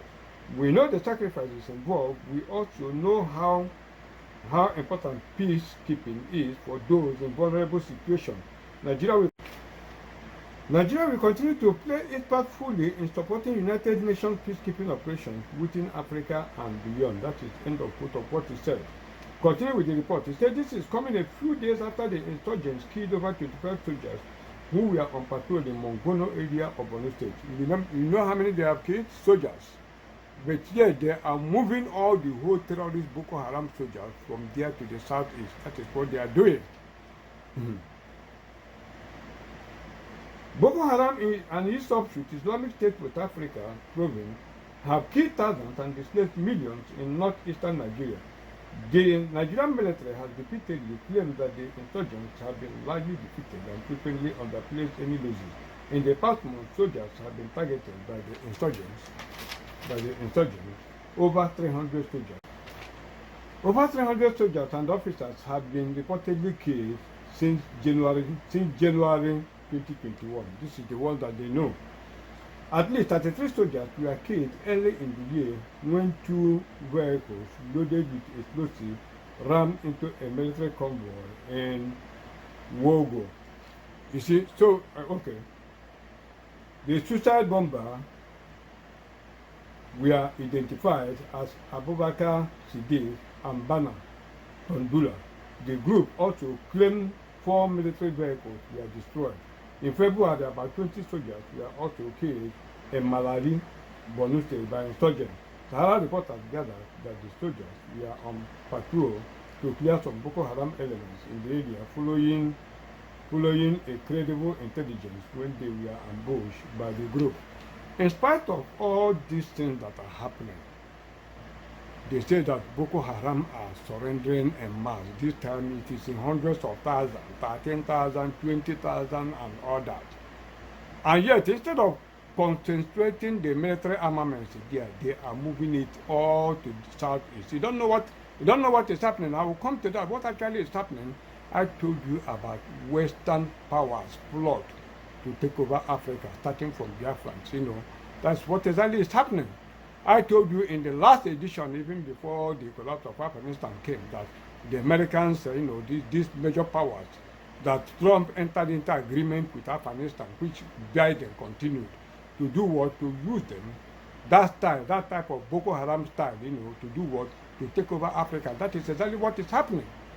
So they are, Boko Haram, this franchise, they are using Boko Haram to take over the whole communities in Nigeria. Let me read this report for you so that you get a brief idea of what I'm talking. He said there is hope, northeast Nigeria. There is hope, northeast Nigeria at turning point. This is United Nations. This is by agency report, by October 15, 2021. It said the United Nations says there appears to be more glimmer of hope for things to return to normal in a couple of years in Nigeria's security troubled northeast. Addressing reporters in Abuja on Friday, United Nations Assistant Secretary General Ahuma Ezia Kongwa said remarkable progress has been recorded in the region. Have you seen it? So in spite of all these simmering attacks and all these soldiers and all that, They are saying what? That they are sure of light at the end of the tunnel. Do you know what? Because in those days back, you see when all these governors were entering into, they say they are negotiating with bandits and all that. They are negotiating to hand over to bandits. They are using bandits to take over the whole communities in Nigeria. That is exactly what is happening with the collaboration of all these so-called world leaders and international figures. So not only you have seen what the United Nations is saying. You have seen it. Okay, look at this United Nations before. Look at, we have treated it in the last editions, in the other editions of the past. The report by its special rapporteur in Nigeria. That was in Vanguard of September 3, 2009. That is the United Nations Special Rapporteur for Extrajudicial and Arbitrary Execution. What Agnes Callahan has expressed concern over the high rate of extrajudicial killing in the country. Have you seen it? According to Callahan, we oversaw, listen to what the report said. That was in 2019. According to her, he said what? The overall situation that I encountered in Nigeria gives rise to extreme concern. By many measures, the federal authorities and the international partners are presiding over an injustice pressure cooker. Some of the specific contexts I examine are simmering. This is a report. The warning signals are flashing bright red, increased number of attacks and killings over the last 5 years with a few notable exemptions, increased criminality and spreading insecurity, widespread failure by the federal authorities to investigate and hold perpetrators to account, even for mass killings. This was United Nations report in 2019. And look at the fresh mandate they gave to this man. At this their 76th United Nations meeting. Still going on with the report. A lack of public trust and confidence in the judicial institutions and state institutions, more generally, high level of resentment and grievances within and between communities, toxic ethno-religious narratives, and extreme and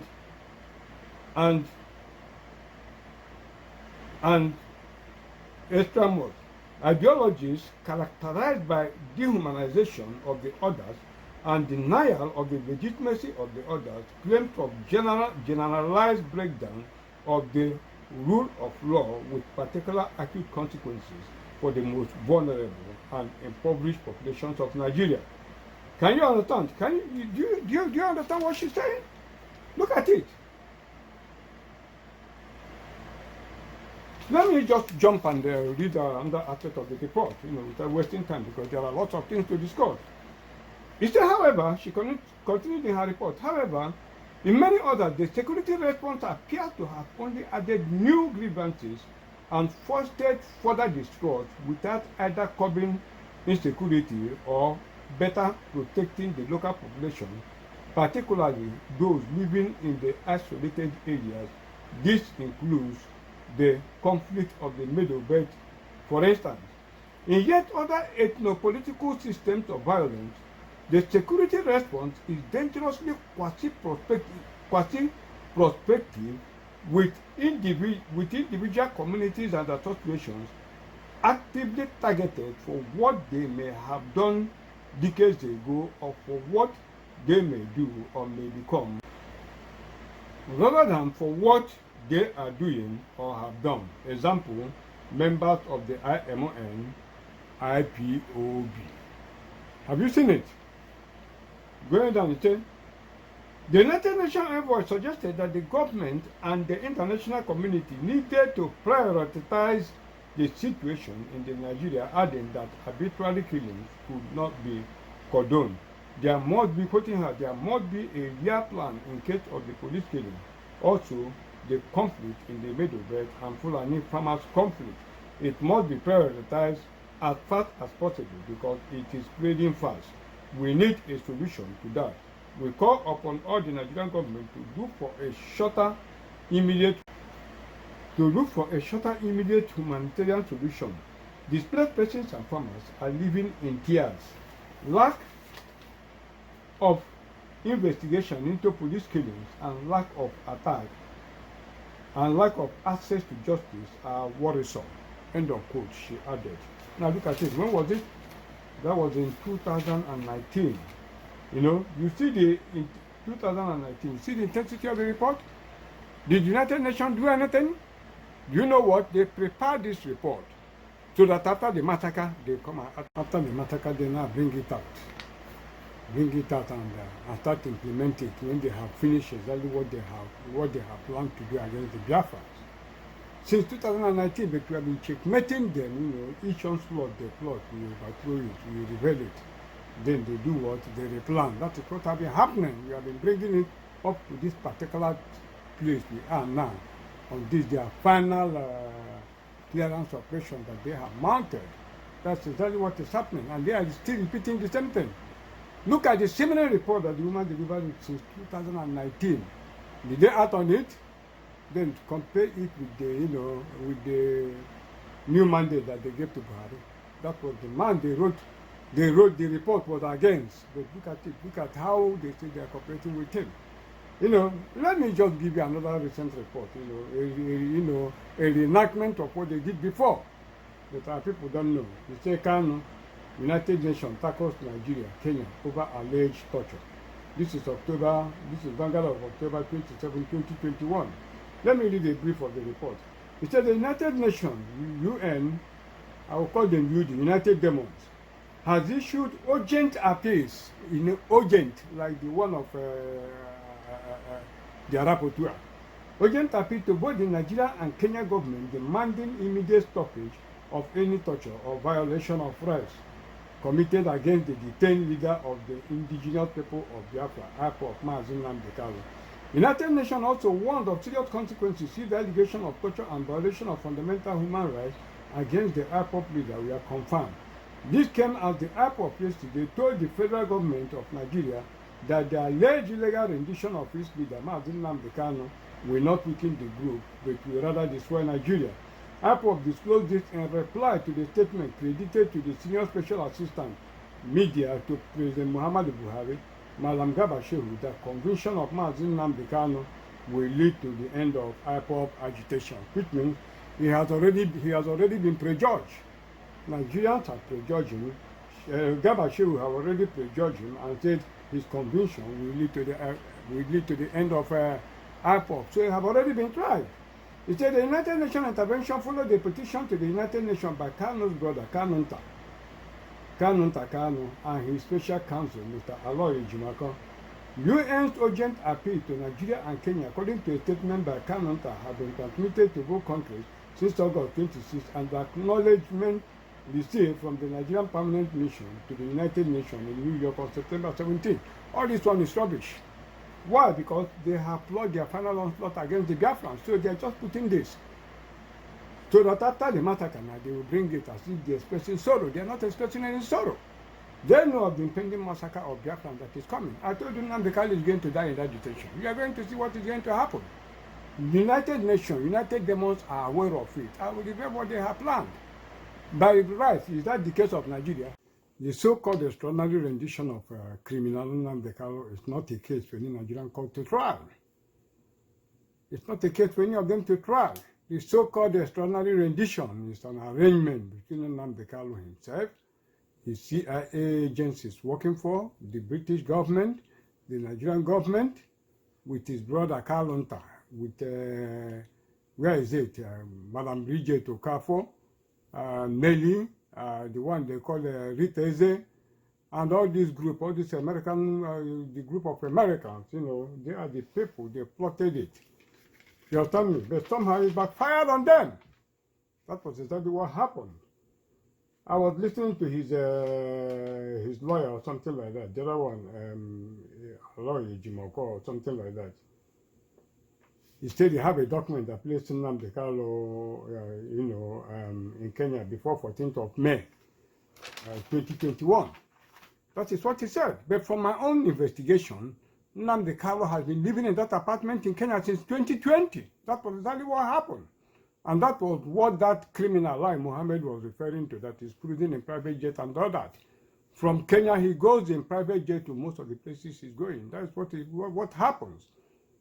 You know, to avoid documentation, you know, people see him and all that. That is exactly what happens. So I have documents to prove it. So that case is not a case for, it's not a case for any Nigerian court to handle. A lot of things are involved.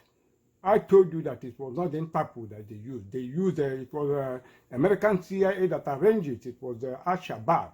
Those are the people that got Nnamdi Kanu and put him inside the private jet that brought him to Nigeria. So there's nothing, it's not a case for Nigeria, it's a hot potato case, you know, that we have to. It's like onions, you know, you peel it bit by bit, layer by layer. That's exactly what happens. So it's not a case for Nigerian people to handle at all. It's not a case for Nigerian people because we are going to use Nnamdi Kanu as what? As our witnesses against both the Nigerian government and the international collaborators. So it's a hot potato case. I arrange this in compartmentalities. You know, I don't want to enter into Nnamdi Kanu rendition now. I will tell you that why did he travel to Ghana, to Kenya? Why did Nnamdi Kanu? What did he go to Kenya to do? I will tell you, you know, I will tell you. That is why I look at the division in IPOP today. Division in IPOP today tells you the story. IPOP have about 4 different groups. Let me just go on. When I come to the compartmentality of why Nnamdi Kanu traveled to Kenya, then we discuss about that. So look at the man, you know, the mandate they gave to the man that they call Buhari and all that, you know. Look at it, even in the United States. I will read a report for you. You say, Ekusi Buhari escaped air crash as presidential jet developed fault. Aircraft taken to Germany for repair at 2.4 million Naira per night for parking. This is Sahara Reporters, New York, of October 28, 2021. It said President Muhammadu Buhari and his delegation that recently traveled with him to the United States escaped an air mishap after the presidential jet Mark 5 and FGT suddenly developed a fault while they were returning to Nigeria. Sahara Reporters reported. So while they were coming from New York, they developed a fault. They nearly died. That is not even the issue that I'm talking about. Let me read another report for you so that you get exactly what I'm telling you. Let me read another report I want to read for you. Just pay attention to the report I want to read. Let me just give you that report. Let me get the report I want to read to you.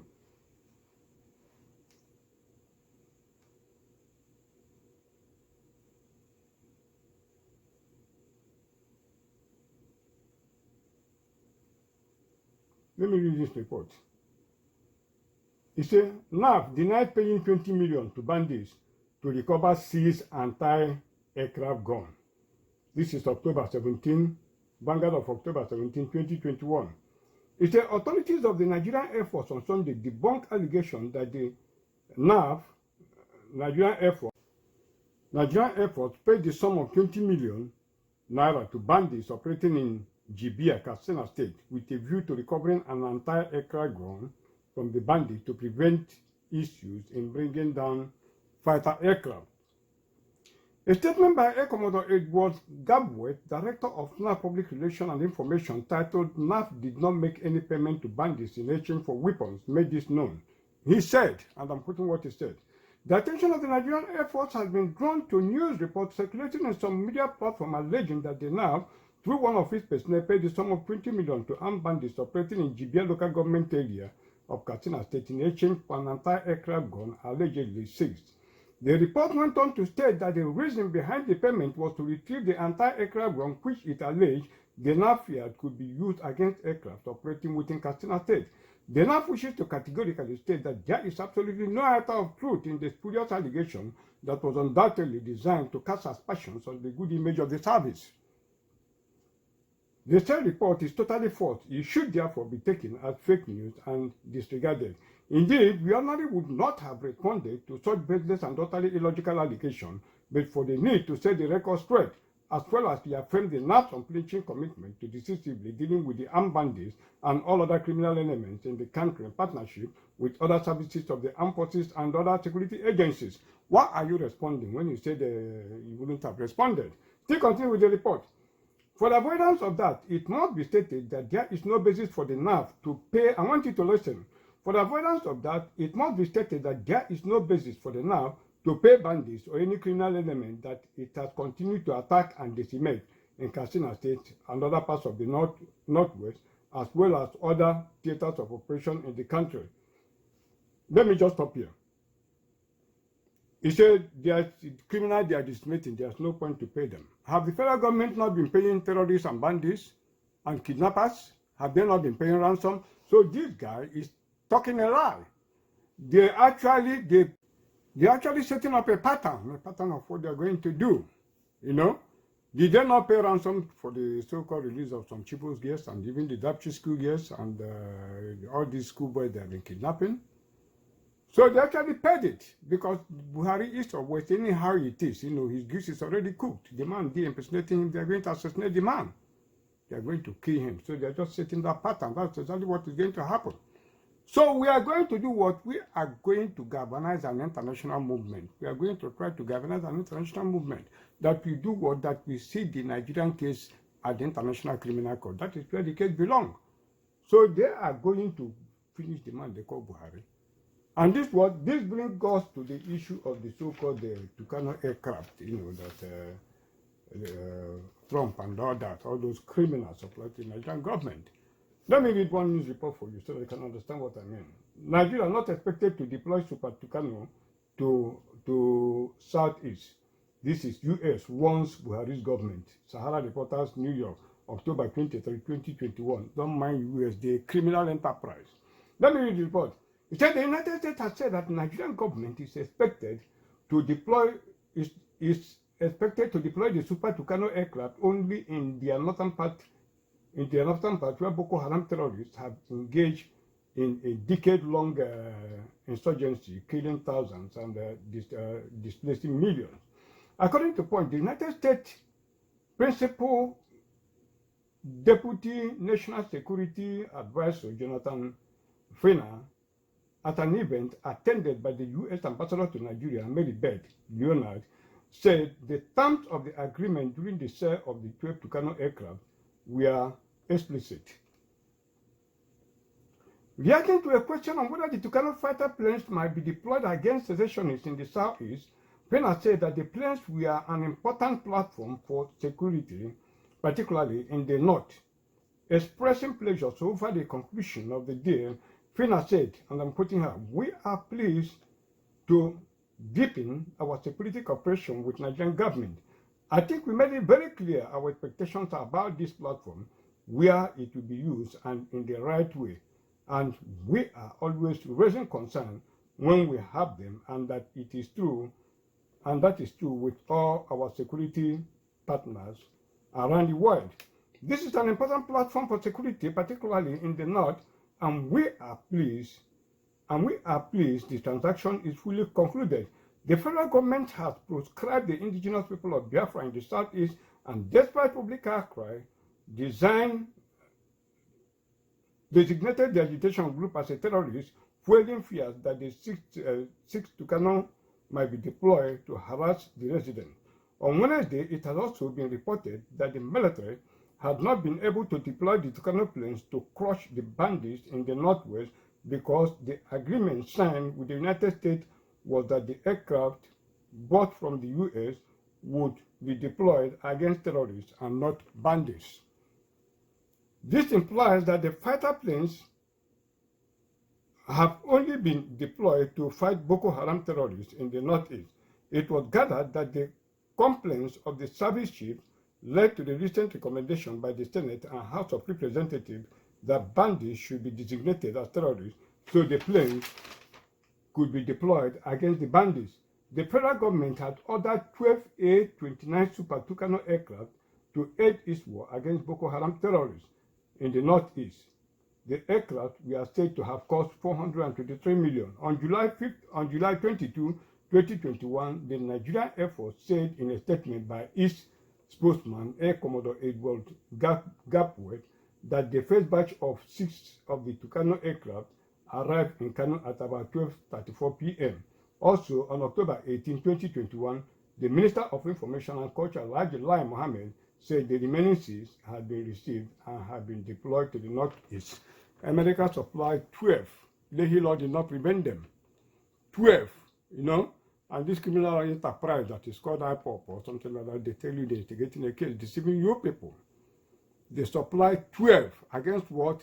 For the government to do what? To realize the ambition of destroying the Biafran. I'm still coming to that. That is not what I'm saying.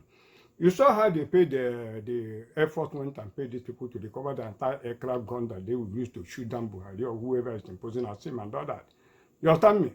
That is the same thing. They tell you the aircraft is not going to be used in the East. I want you to mark my words what is going to happen. You saw when the bandits attacked the Nigerian Defense Academy and all that. You saw what happened? They are already setting a pattern. Those aircraft, Gumi, they have already passed orders for their jihad, you know, through Gumi, which will come to. That as soon as they are proscribed, either by the state or what, that they should start their jihad. And you know, jihad is a Muslim cannot kill a Muslim. So what are they planning? What they are planning is that bandits will hijack those planes. Bandits will be able to take 1, 2, or 3 that Tucano aircraft and they are going to use it in Biafra land.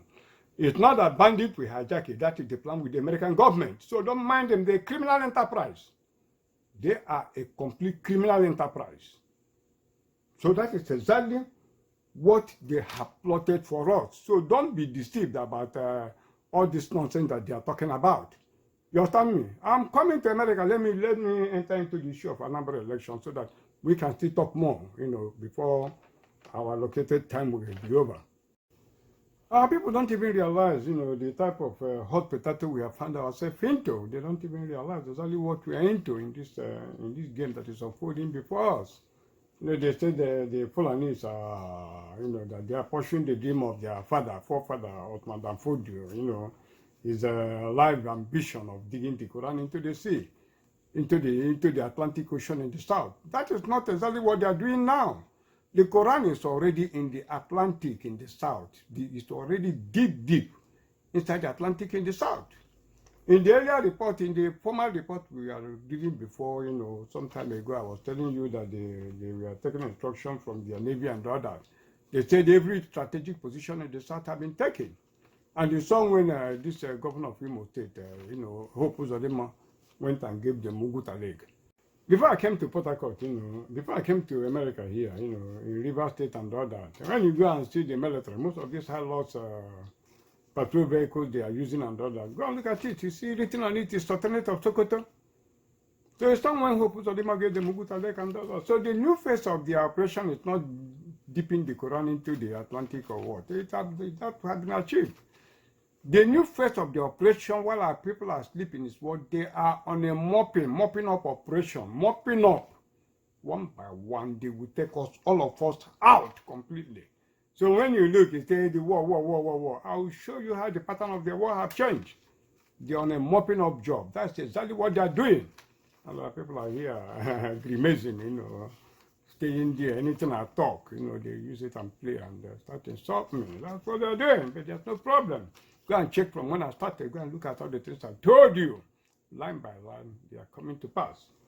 It said Buhari to participate in investment summit in Saudi Arabia. This is independent newspaper, October 24, 2021. There's a reason I want to read this report to you.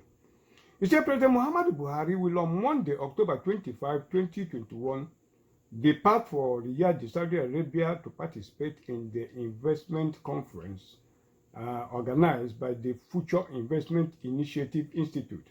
A statement by Kaba Shehu, Senior Special Assistant on Media and Publicity, noted that the president will be joined at the 5th edition of the flagship investment event by business executives from Nigeria, bankers, captains of industry, and energy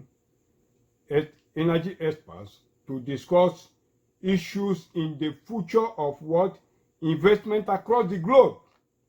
The 3-day event with the theme Investment in Humanity. Do you see the theme? Investment in Humanity, which will host global executives and asset managers, will deliberate on progress and prosperity with energy through final frontiers in investment, science action, and aspect of climate change on communities, among others. This is what a complete global assembly of international businessmen.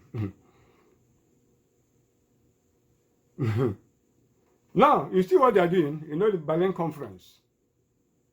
You know the Berlin conference? That's what they're doing. They are doing what? They are sharing you out. That's what they're doing. And it is very, very important. Any issue I'm raising here is equally what the Americans plotted against us, is equally what they plotted against our brethren in the southern Cameroon, the Ambazonians. And any solution I'm giving is practically they have to take the ones that apply to them. They have to take the ones that are applying to them. So anything I'm talking about the Biafra is equally, it concerns them. Whatever is pursuing Biafra is pursuing them. So our destiny is merged together. So whatever solution I'm giving, aspect of it apply to the Ambazonians. So they should go and read all my broadcasts. I've not been mentioning them before, but it is very, very critical at this point that I mention them. So whatever you see, Americans and all that, everything I'm revealing about the plot against the Biafran is equally the plot against our brethren in the what? In the southern Cameroon and our brethren, you know, the Christian communities in the north. I'm not talking about the Yorubas, you know, they are not forget about their Christianity. So they are doing what? A new conference, a new Berlin, new sharing out. Because of what? They know they are on a mopping operation. Immediately these things happen. What happened? They say Naira gained against what? Naira gained against the dollar and all that. Go and look at Otsibanjo telling you their changes are coming and all that. I read one of the reports he said. But let me just finish the report. I want to show you something again. He said President Buhari will perform the latter Hajj in Medina, Mecca, before returning to the country on Friday. The president will be accompanied on the trip by the Minister of Communication. I want you to note, by the Minister of Communication and Digital Economy, that is Dr. Isa Ibrahim Pantami. This is the people Simon Ekpa them are working with all this, their own branch of American retailers and all of them. They are working with these people. They sued Nnamdi Kanu. They are the people who knew, who were in agreement on what happened to the so-called Nnamdi Kanu. I will still come to this Ibrahim Pantami case. That is why when Simon Ekpa was asked to, I have to say it here now because when still I will get to him. That was why initially they said Nnamdi Kanu asked him to go and take a platform in IPOB. That was correct. Because Simon Ekpa have been grooming him to replace Nnamdi Kanu. That is exactly what happened. So they want him to take over that Radio Biafra because of what? Because of the app in the community radio that have been configured to translate in other languages and all that. But when these people resisted, the Chief Edoziem them did not agree to give Simon Ekpa a platform. Because what did Simon Ekpa said? Simon Ekpa said that oath or no oath. He didn't want to take the oath because he knew that if he take that oath, no matter whatever he used to take that oath, no matter whatever, that thing will happen to him because he knew he's betraying the people. Initially, when they tell him to take the oath, what did he say? He said that there was no document, that they have no code of conduct and all that. That was what he said initially. Am I not correct? He said that have no code of conduct, so there was no paper presented to him. But somewhere his coordinator was saying that Simon Ekpa was asked to come and take the oath, and he read the document and said he cannot take it because it was allegiance to Nnamdi Kanu. So you see what he said? And then again he claimed that Nnamdi Kanu was the one who administered the oath on him. You understand me? So Nnamdi Kanu, which document did he use to administer the oath? Is it the one rejected by his coordinator? Or the one he said that does not exist? So that is why he's lying. So when he could not get that community, when he could not have access to the Radio Biafra and all that, because they are giving him what to broadcast, because they are using him to send the signal, you know, like they were using Nnamdi Kanu. You understand me? They are using him and others. When they could not, what did he do? Why did he not go and start to broadcast the way he was broadcasting before? No, he couldn't do that. He went to get a new app and develop a completely new radio station. That is what he did with that Enter Biafra. That's exactly what he did. And asked people to do what? To download. Now they have closed in Facebook, am I correct? Then they are closing and people are downloading and applying. They don't know that all those things they are downloading, they are working with this sister Pantami. Their data are being taken and they are eliminating everyone one by one, you know. So the ones that are overseas here, you know, who think you are safe, don't worry. Before you leave this country, they already have your data. You are going to see what is going to happen. That is how they eliminated everybody. So I've been serving all these so-called APOP members, you know, but the time will come when I will stop it so that they will have a taste of the pudding that they have been cooking for themselves, you know. So tomorrow they will say envy and jealousy. Don't worry. I will spit on your grave when it happens to you. You understand me? Envy and jealousy, don't worry. That fate that is designed for you, if you don't take and hear what I'm saying, if you don't take and hear what I'm saying, it will come across to you. That is what happened. You think they are not succeeding? They are succeeding 100%. Simon Ekpa is on a fast track of this. All these things they are doing in the name of Buhari this, Buhari that, and all this military deployment. It is this man that is doing it. All this signal the American CIA are passing. This is the man that is receiving it. This man with Director General of National Intelligence Agency, that is Ambassador Ahmed Rufai Abubakar. This is the #2 man. These are the people that the CIA are using. All these things that Nambekala Parotin. They are the people, when they collect, they then distribute to Lai Mohammed, you know, where is this one, the spokesman, Gaba Shehu, and all those idiots, you know. So this is the second man, this Director General of National Intelligence Agency, Ambassador Ahmed Rufai Abubakar.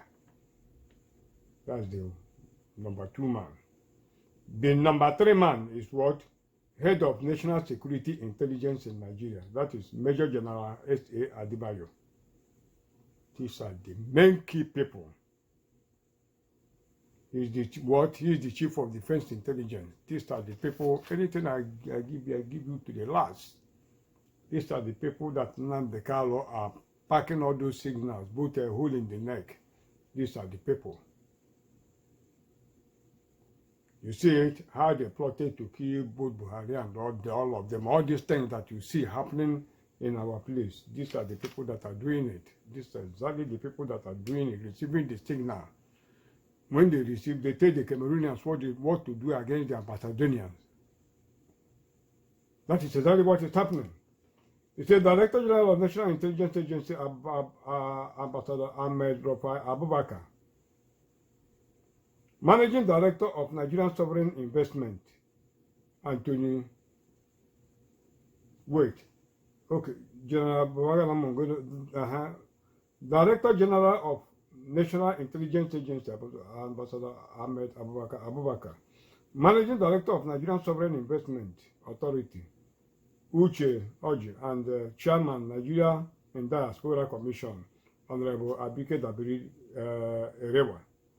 Some participants from the private sector include what? Alhaji Mohammed Indimi, Alhaji Aliko Dangote, Tope Shonumu, Wale Tinubu, Alhaji Abdul Salam Rabiu, Hassan Osman, Omo Boyede, Olusanya, Abubakar Suleiman, Habat Wigwe, and Leo Staneke. They are going to share you there. Is there any quality woman that is there? Staneke is only going to help Pantam in his digital something. So that is another Berlin conference with their what? With their international partners, the way they saw Cameroon, the Pakati. That is what they are going to do. So I want the Igbos to hear exactly what, the Biafrans to hear what I'm telling you. They are not digging the Quran into the Atlantic. They are mopping you up. It's only a question of time. All of you are gone. If you like, you believe what I'm saying. If you don't like, that is exactly a business, you know. If you like, believe me. If you don't like, that is your business. And they are doing what? They are doing it in the name of what? In the name of Buhari. Look at it. Buhari meet Tunde Bakare in Asorok. This is Punch of October 15, 2021. The President, Major General Muhammadu Buhari, has received the serving overseer of the Citadel Global Community Church, Pastor Tunde Bakare, at the presidential villa in Abuja on Friday. This was disclosed by the special advisor to the President on Media and Publicity, Femi Adesina, who shared photos from the meeting on social media. President Buhari received Pastor Tunde Bakare in State House on 15th of October 2021. Additional captioned the photos. The presidential head, however, failed to disclose details of the meeting. The Punch had earlier reported that Bakare, a few days ago, called for a change of guard in the country, saying those around President Buhari look tired. He said, I'm quoting him, change of guard simply means that we need fresh hands as insights into how to fix the problem of Nigeria. Everyone looked tired around the president, and we need a change of guard to bring competent people to handle critical issues. I am not advocating coup d'etat, God forbid. That will set us back by many years again. Military coup landed us in the trouble we are in. These are the so-called, fraudulent, fraudulent general overseers and all that. God said that, his judgment will start in the house of God. All these, that the Jews and all of them. Go and look at all of them. Wild bears are going to eat them alive. All this money they are accumulating, they will not. They will still become paupers. Their children will become the poorest in this world. Go and check all of them.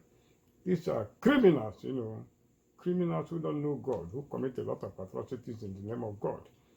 Can Bakare come and swear that that man he made here is Buhari? Look at, let me show you their photos. Let me show you the photos of their meeting. I want you to look. This is Tunde Bakare with Buhari. Okay, this is the first picture. Let me show you another one. This is Bakare. Look at how he's wearing his face mask. Do you see it? Look at him very well. This is a picture they released. Look at Buhari. Look at how Buhari is wearing. Look at the rope of his own distance. Look at the face mask he's wearing. It's in the neck. Have you seen how he wore it? You see how Bakare wore his own? See where Buhari own is. It's in the neck. That tells you a very long story. Look at two of them together. I want to show you something. Look at two of them together, so that you understand what I mean. You see Bakare on, right in his ear. You see, because he's a normal human being. You see Buhari on. Look at where Buhari on is. Are you seeing it? See Buhari on the neck. Because what? Because that man there is not Buhari. Look at Bakare. The man there is not Buhari. That is what is happening. The man there is not Buhari. Look at the man they are calling Buhari. Look at it. See his, you see where his own is? Anywhere you go in this world, have you seen anybody wearing this type of face mask? That is exactly what is happening. You see, why are they doing it? Because they know that Buhari is dead. Buhari is dead. Go and look at this new man that they brought as Buhari. Let me show you Buhari commissioning some project in Imo State. When you see him, watch the speed. Buhari is supposed to be 80 years. Watch the speed Buhari is using to come out from the aircraft. Then you watch the babbling fool, even in the candidate. Go and watch the babbling fool that was there. Incomprehensible babbling fool that doesn't even know what is called Amajiri, that he used his mouth to pronounce. He doesn't know. Out of the question they asked him. Go and look at it. Compare him with this one now that is fluent. You understand me? Compare it with this one that is very, very fluent that they brought in to replace him. You see it? Let me show you. Look at Buhari commissioning project in Imo State. Look at the agility in coming out. Look at Buhari. Let me show you. Look at picture of Buhari commissioning project in Imo State.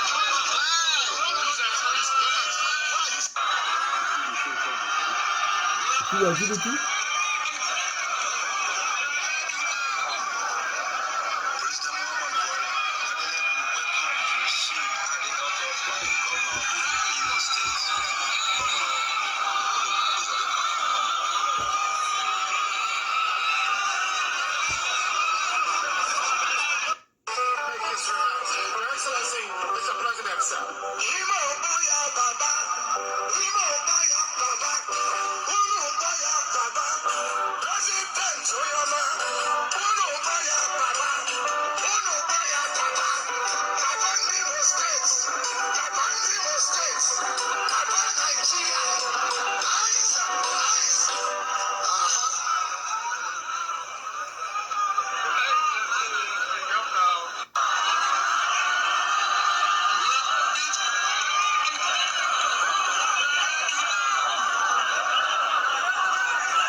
received at the Watch the airport by agility. governor of Watch the Imo agility of State, Buhari.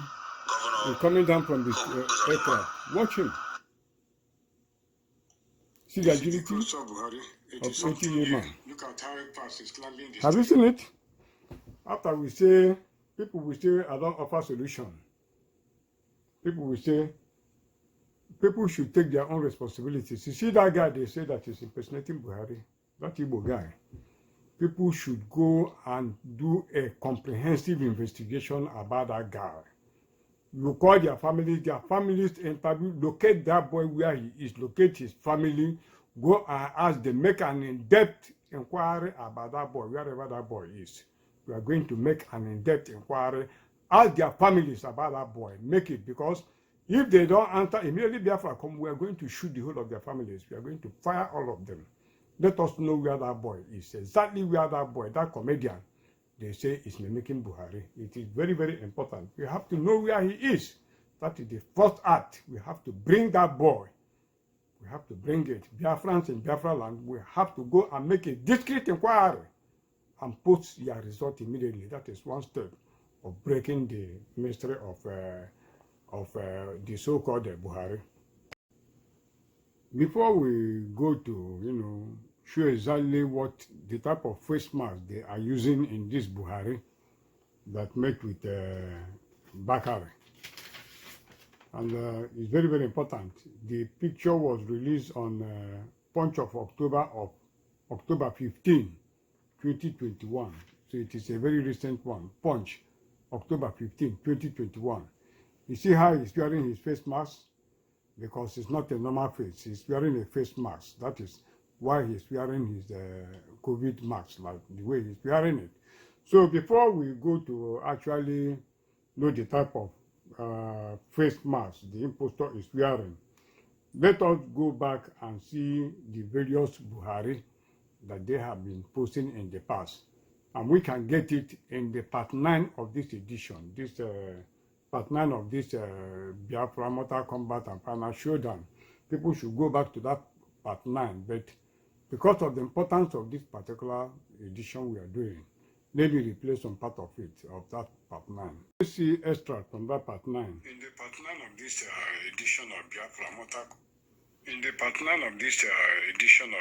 Mortal Combat and Final Showdown, I narrated, I exposed how they used Nnamdi Kanu to correct the Buhari they were using that time. That's that my voice. One was using Urex and something like that.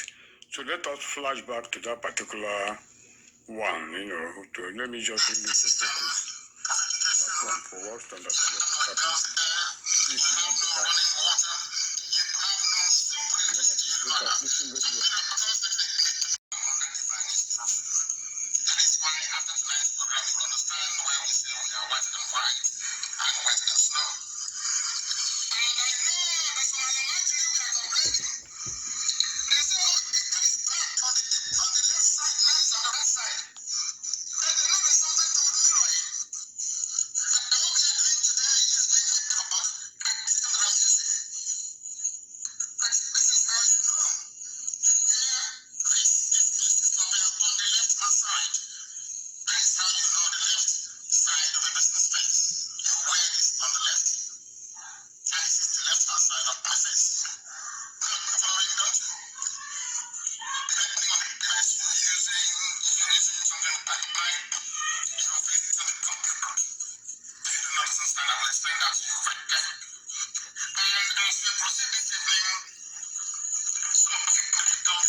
For those who are saying, show all the evidence of Nnamdi Kanu's betrayal, this is the first major evidence that Buhari is dead.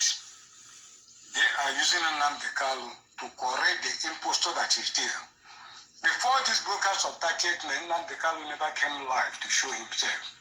The actual purpose of his coming to show himself is to help them correct the impostor because they don't know how to wear the face mask. So they have to come to demonstrate exactly how they will do it. That is exactly what happened. And when you go and look at that thing he did that day, it was in a mirror. He came out live in a mirror. So after blabbing up and down about we know the enemies as they come, BBC will assemble them today, a gang of criminals with the exception of our sister Onyeke Nwonu. This evening we decimate them. They think that they have gone ahead to lie against me, to lie against any name, my name. I will destroy them. That in their next life, when they hear IPOP, they go and take cover. They know we have done the work. They know we have collapsed the zoo. Both those who are normal and those who are insane. That is why they are all over the place. Now all this jargon he is doing is just to deceive you in order to pass the signal. After that, what happened? His voice ceased. Go and notice it then. His voice ceased. Then you know what he said? He now called Amajiri. That is those handling Buhari. He said they are complaining about the face mask. He now demonstrated how they will wear the face mask. Do you know what he said? He now said, you know there is something called Urex. That is what Nnamdi Kanu said. You know there is something called Urex. U-R-E-X. U-R-E-X.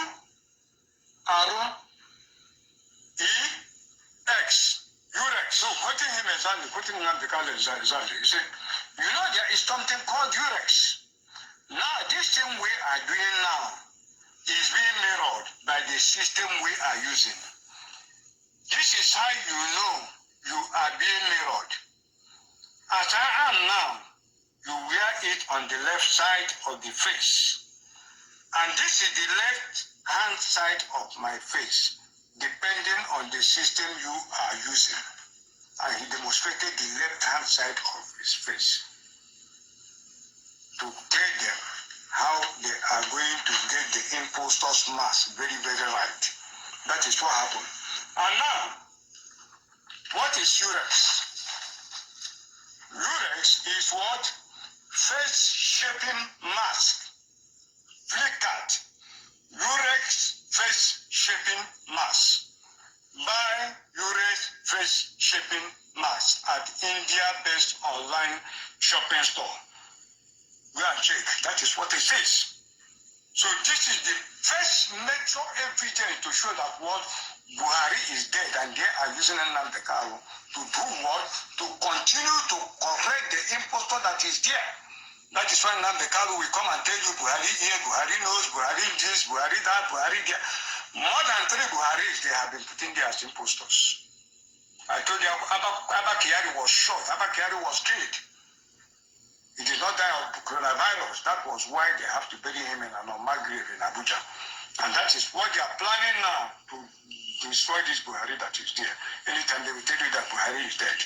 Buhari has been dead for a very long time. Let me replay the tape so that you hear again. Listen to it very carefully.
It's another savior.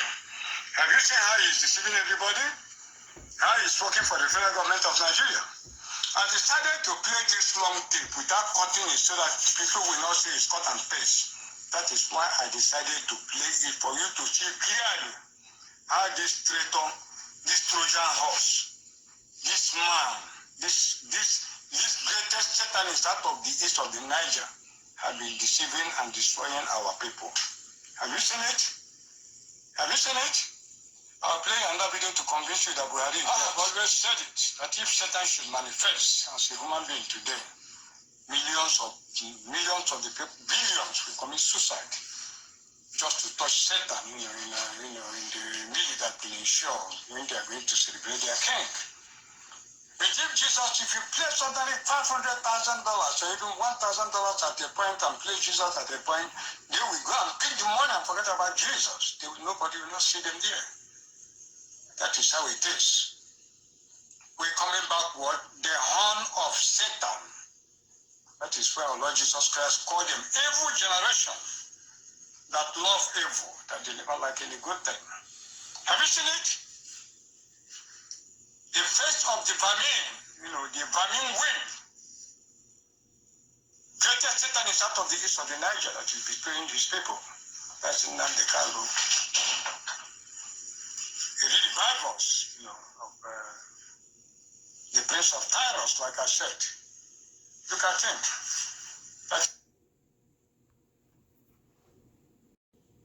holy Namdekalo. Have you seen the face of the rat? The rat that is your savior. Rotten, Namdekalo is another Satan. That's it. That's the face of the betrayer. Have you seen it?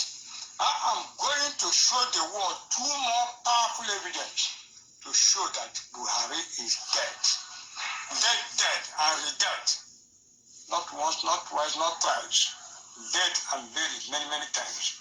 The first evidence I'm going to show you, all of them are coming from the dead Buhari and the so-called what? And the so-called presidency. I said everything I'm going to show you is going to be graphic. Let me show you the picture of Buhari, the so-called Buhari. Every document I'm showing you are documents released by the so-called presidency or excellency from the horse's mouth himself. I want to show you the video they released.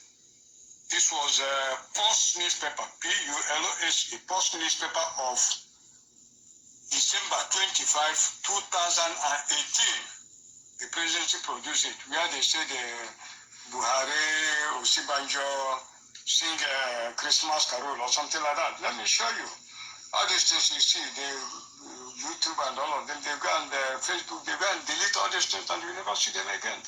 Let me show you. Everything I tell you is going to be graphic so that you see. They say Buhari, Osibanjo sing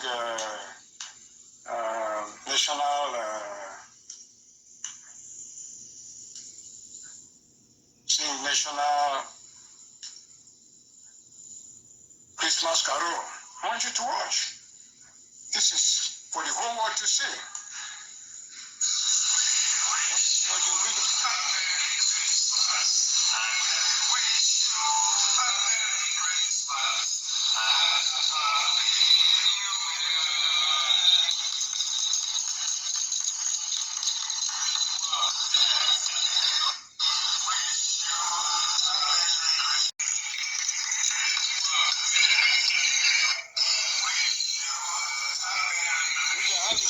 I've expanded the picture inside so that you see what they are putting you.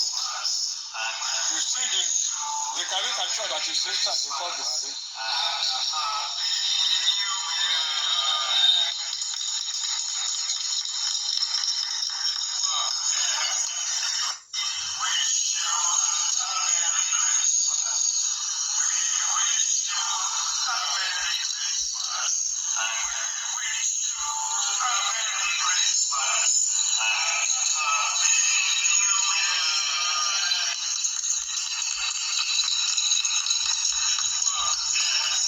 Expanded the face.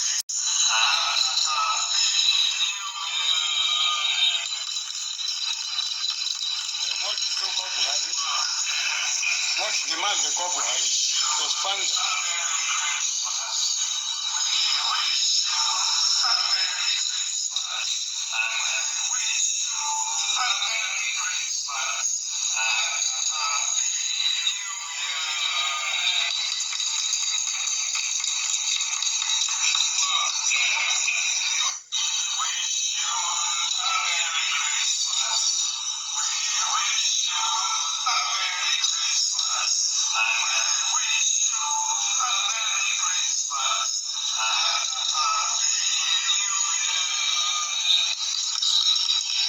I want the world to see. Have you seen it? I want the world to look more. I'm going to show you more and more. That is the post newspaper. You see them? Have you seen it?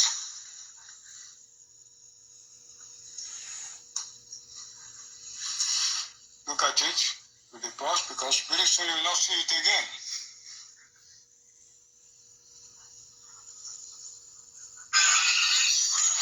I want the world to see. And when you're watching, when the world is watching, you get a powerful lens like this. You don't get a powerful lens. Look at that caricature that is inside and tell me what you see. You look at it and you will see that that is not the idea at all. Get a powerful lens.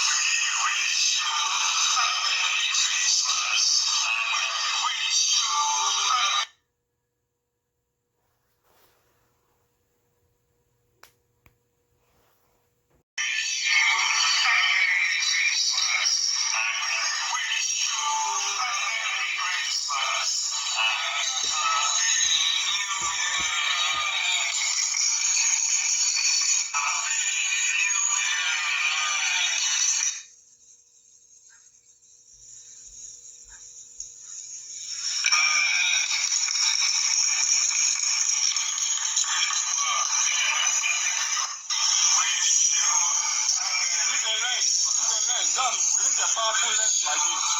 And look inside. See what you will see.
Before our eyes.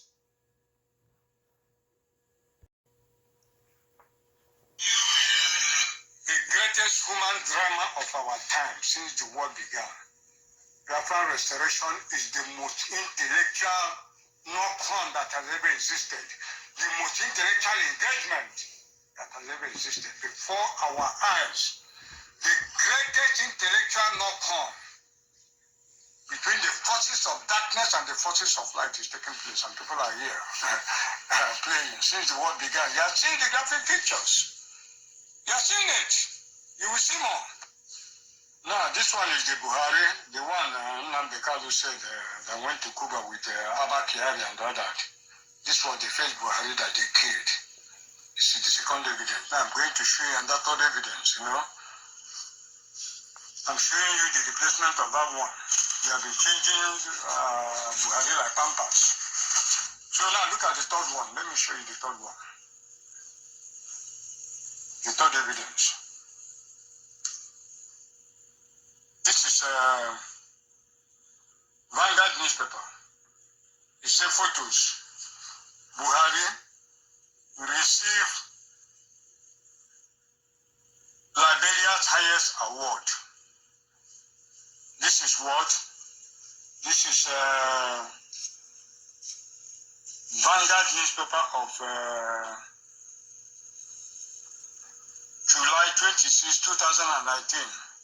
Vanguard newspaper of July 26, 2019. I want you to see the person they presented as Buhari. I want you to see one by one. This is one.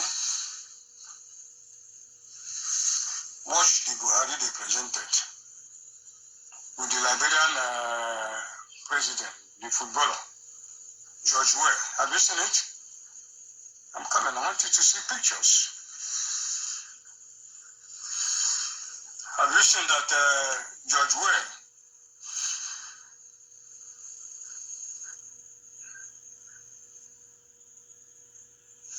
Have you seen that George Weah with the Liberian president, the footballer, George Weah? Have you seen it? I'm coming. I want you to see pictures. Have you seen that George Weah?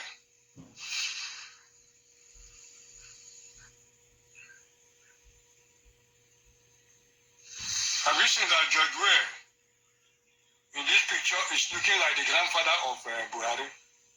Buhari is now younger than George Weah. Have you seen it? Look at the two of them. Go and look at it. Look at two of them. Have you seen the Buhari? Very fresh. And a lot younger than George Weah, the president of Liberia. Have you seen it? Have you seen how they are deceiving you? That they're using the Carlos Eurex and all that. Have you seen it? Let me play the video for you so that you see. I'll play the video. I'll show you. Don't worry yourself.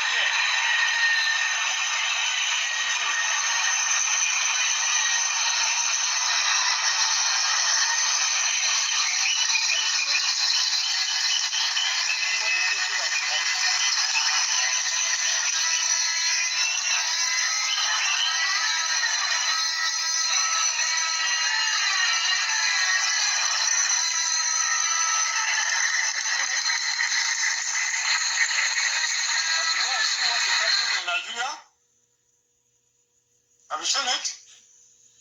This video was posted by that criminal, the president of African Development Bank. You see, his name is Akinwumi Adesina. That criminal, he posted this video. Go and look at it. If he said he's not a criminal, let him tell us his policies. Let him tell us his agricultural policy, what he implemented when he was the Minister of Agriculture under Jonathan for how many years. Let him tell us what he did in the former Eastern region, in the Igbo land and in the South, in comparison with what he did in the Southwest. Even now that his tenure is as the president of African Development Bank, I think I've been elected. Let him tell us what he has been able to do for these people in comparison for what he has done for Yoruba people. Look at it. Criminals. That's the way he gets. Look at it. That thing was what? Buhari honored in Liberia. What is it? Let me tell you the honor they gave him. They gave him the most venerable order of the knighthood of the pioneers of the Republic of Liberia, with grade of the Knight Grand Cordon on 26th of July 2019 by President George Weah. Look at him giving Buhari Grand Knighthood, a Muslim man. Come and see what is happening. That is why Liberia is not going anywhere. Go and check it. Until a vibrant guy like that who have a flowering career in football, look at how he's messed up his country. Emphasis. Let me slowly play back some of the, pictures we have played before so that people can see it a bit clearer.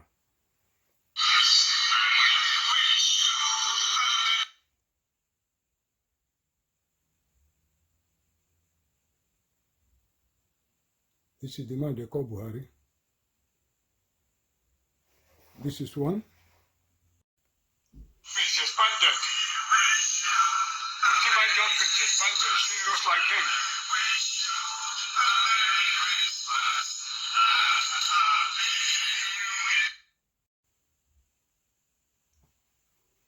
Man, they call Buhari.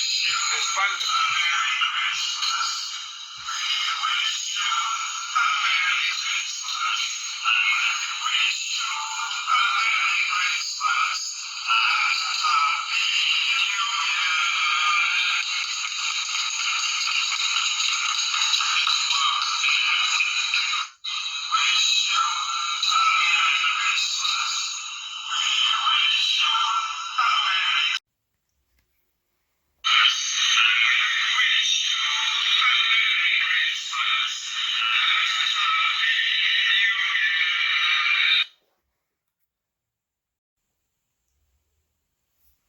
In this picture, it's looking like the grandfather of Buhari.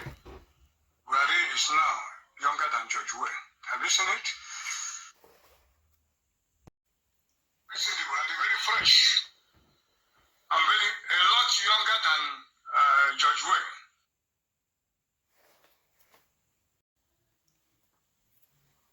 Have you seen how they are deceiving you?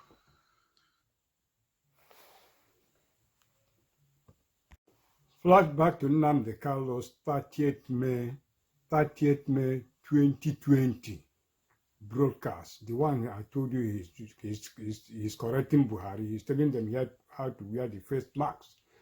People should go and listen to that particular broadcast. Very, very important, because at this time, critical thinking and critical analysis is what is going to get us out of this problem. Let me play it back again. I played it before, but for clearer emphasis.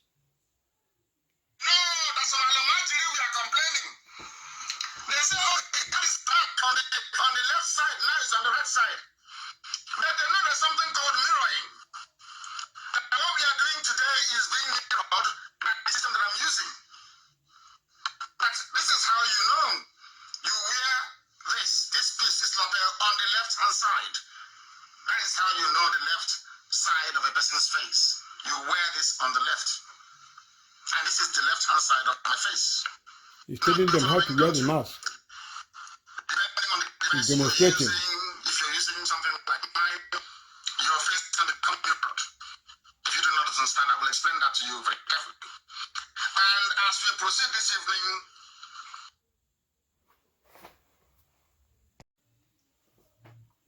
that's an Almighty we are complaining. They say, oh, that is on the left side, now it's on the right side. But they know there's something called mirroring. And what we are doing today is being mirrored by the system that I'm using. But this is how you know. You wear this piece, this lapel on the left-hand side. That is how you know the left side of a person's face. You wear this on the left. And this is the left-hand side of my face. Now you're following, don't you? He is talking to the National Security Advisor and his group that are playing the role of Buhari. He's directing them on how to wear the face mask. Still on my extract from part 9 of this edition, on how they pass orders, to the laundered terrorists in Biafra land. Listen to me. I'm telling you that Biafra, they will be translated to so many languages. Because that is the last field command you will receive the order in the Fufude language, Arabic language, and the other, because Radio Biafra has been configured. The community radio has been configured to translate into all these villages for the terrorists that they will use to do what? To destroy you finally. Destroy you finally. That is the reason for what the so-called IPOB community radio. The two people down here. Remember, the city of Troy was impregnable. In the story of the Trojan horse. It was an impregnable city that Biafra is to the Muslims. They themselves, the Trojans, during the Trojan War, the Trojans themselves used their hand to carry the wooden horse. Wooden horse that had Greek champions. Jesus. Don't look at his contemporaries of that time. The Greek champions, Nestor. This is exactly what they have replicated with the so-called Simon Ekpa Enter Biafra. That is a completely new app that is like the community duplicated alongside the IPOP community radio. That's exactly what happened. So they are collecting your data through Simon Ekpa's Enter Biafra and the community radio of IPOP. That is exactly what is happening. All these various Buhari, I've been showing you. This were when they were using simple urine face masks. That was what happened. At that particular time they were using it. But when we did that exposure, they ran to hologram. They started using hologram. Using Buhari in virtual. All those time was virtual meeting, and all that. So when the plan for hologram was exposed again, they have to come back to the present thing that they are using, which is reflected in the picture that Buhari took with Bakare. For emphasis, let me still bring back that Buhari picture with Bakare so that we can understand exactly what is happening, So before our own very eyes, the greatest drama on earth since this world began is playing out in our own time, before our own very face. And we don't even understand exactly what is happening. Look at his picture with Bakare. Look at it again. Look at how he's wearing his face mask, so that I will show you exactly why it is like that. Look at Buhari with Bakare. You see it? I've shown this picture before. I want to show you. You see how Buhari is wearing his face mask? You see how he's tying it on his neck? You see it? I will show you exactly why he's tying it on his neck. Look at why Buhari is tying that thing on his neck, which brings us to what they are using now. This is exactly what they are using now. The thing that they are using presently. This is what they are using now, so that people should not be deceived. Any person can wear this. This is exactly what they are using. That is giving them confidence for Buhari to go wherever and anywhere he wishes. Let me just show you. Watch it. Watch exactly what they are presently using. In the man they call Buhari. Just look. This is what they're using now as Buhari. This is the latest system they are using. The Buhari you are seeing today.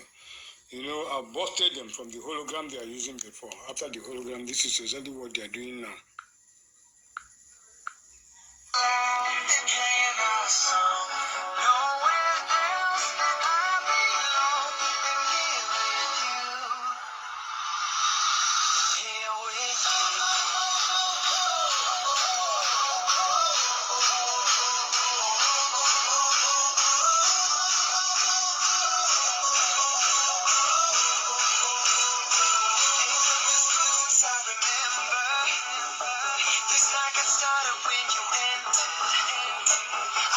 Anybody can wear this mask. That is the point. Anybody they like to put the mask on. That is the Buhari you are seeing today. And this one goes up to the shoulder. You see it? The wear it even below the shoulder. Now, I want the whole world to listen very carefully. I think how Buhari is wearing his own COVID-19 mask on the neck instead of the ear. Now, we demonstrate to you why Buhari did this. For you to know that Buhari is dead. This is a COVID mask. This is a mask. The one Buhari is wearing. Not exactly, this one is thicker, not this type. His own is specially designed. And those ones, they are very long. They go below they go to the chest. That is what happened. So let me use this to demonstrate to you why Buhari is tying his COVID mask on his neck instead of wearing it on his ear. Let me just demonstrate for you.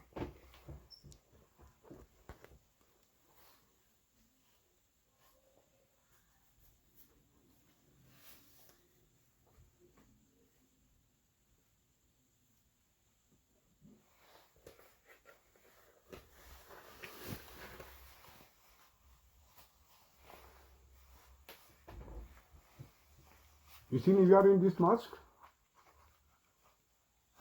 This is not exactly what the type is wearing. Look at it. Look at the COVID something. If Buhari tried to put this thing on his ear, watch it now.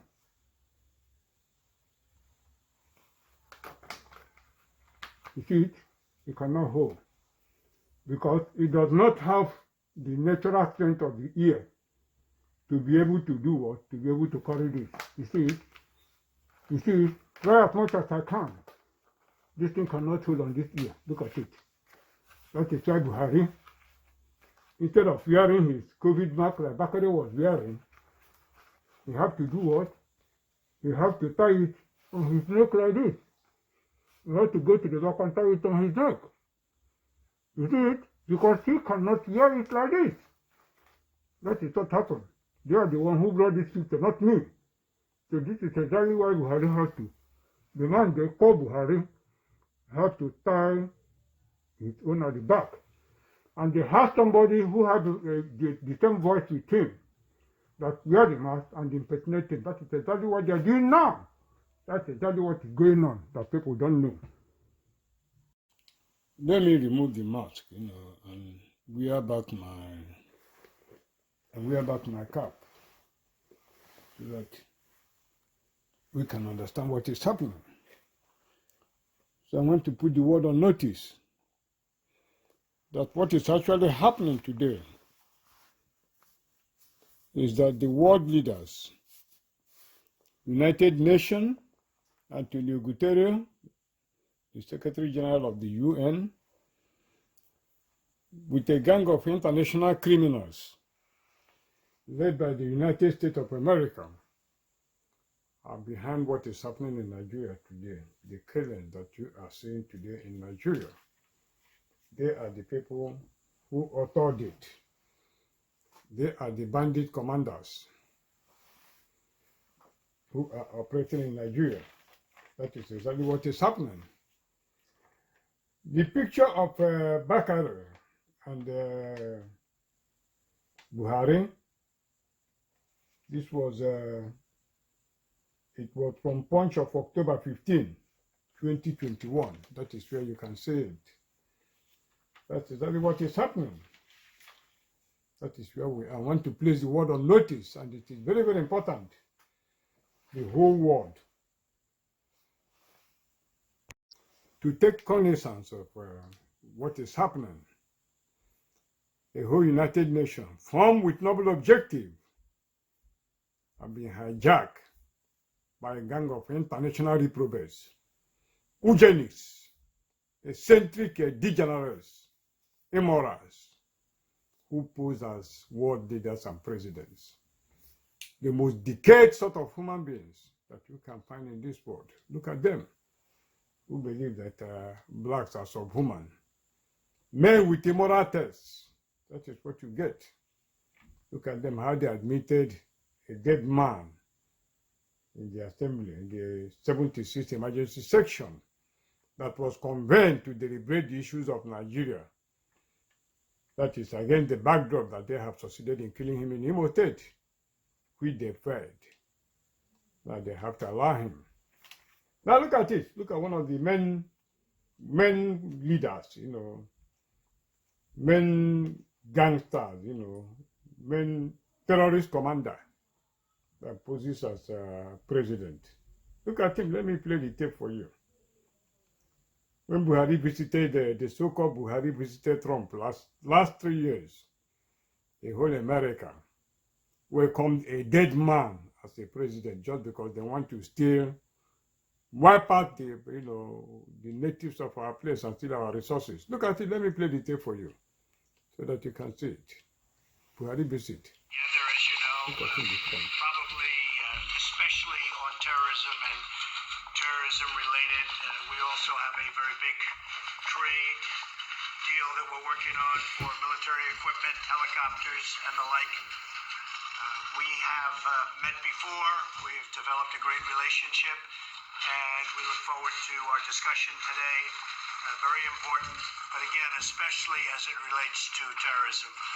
And that's terrorism here and terrorism all over the world. It's a hotbed, and we're going to be stopping that.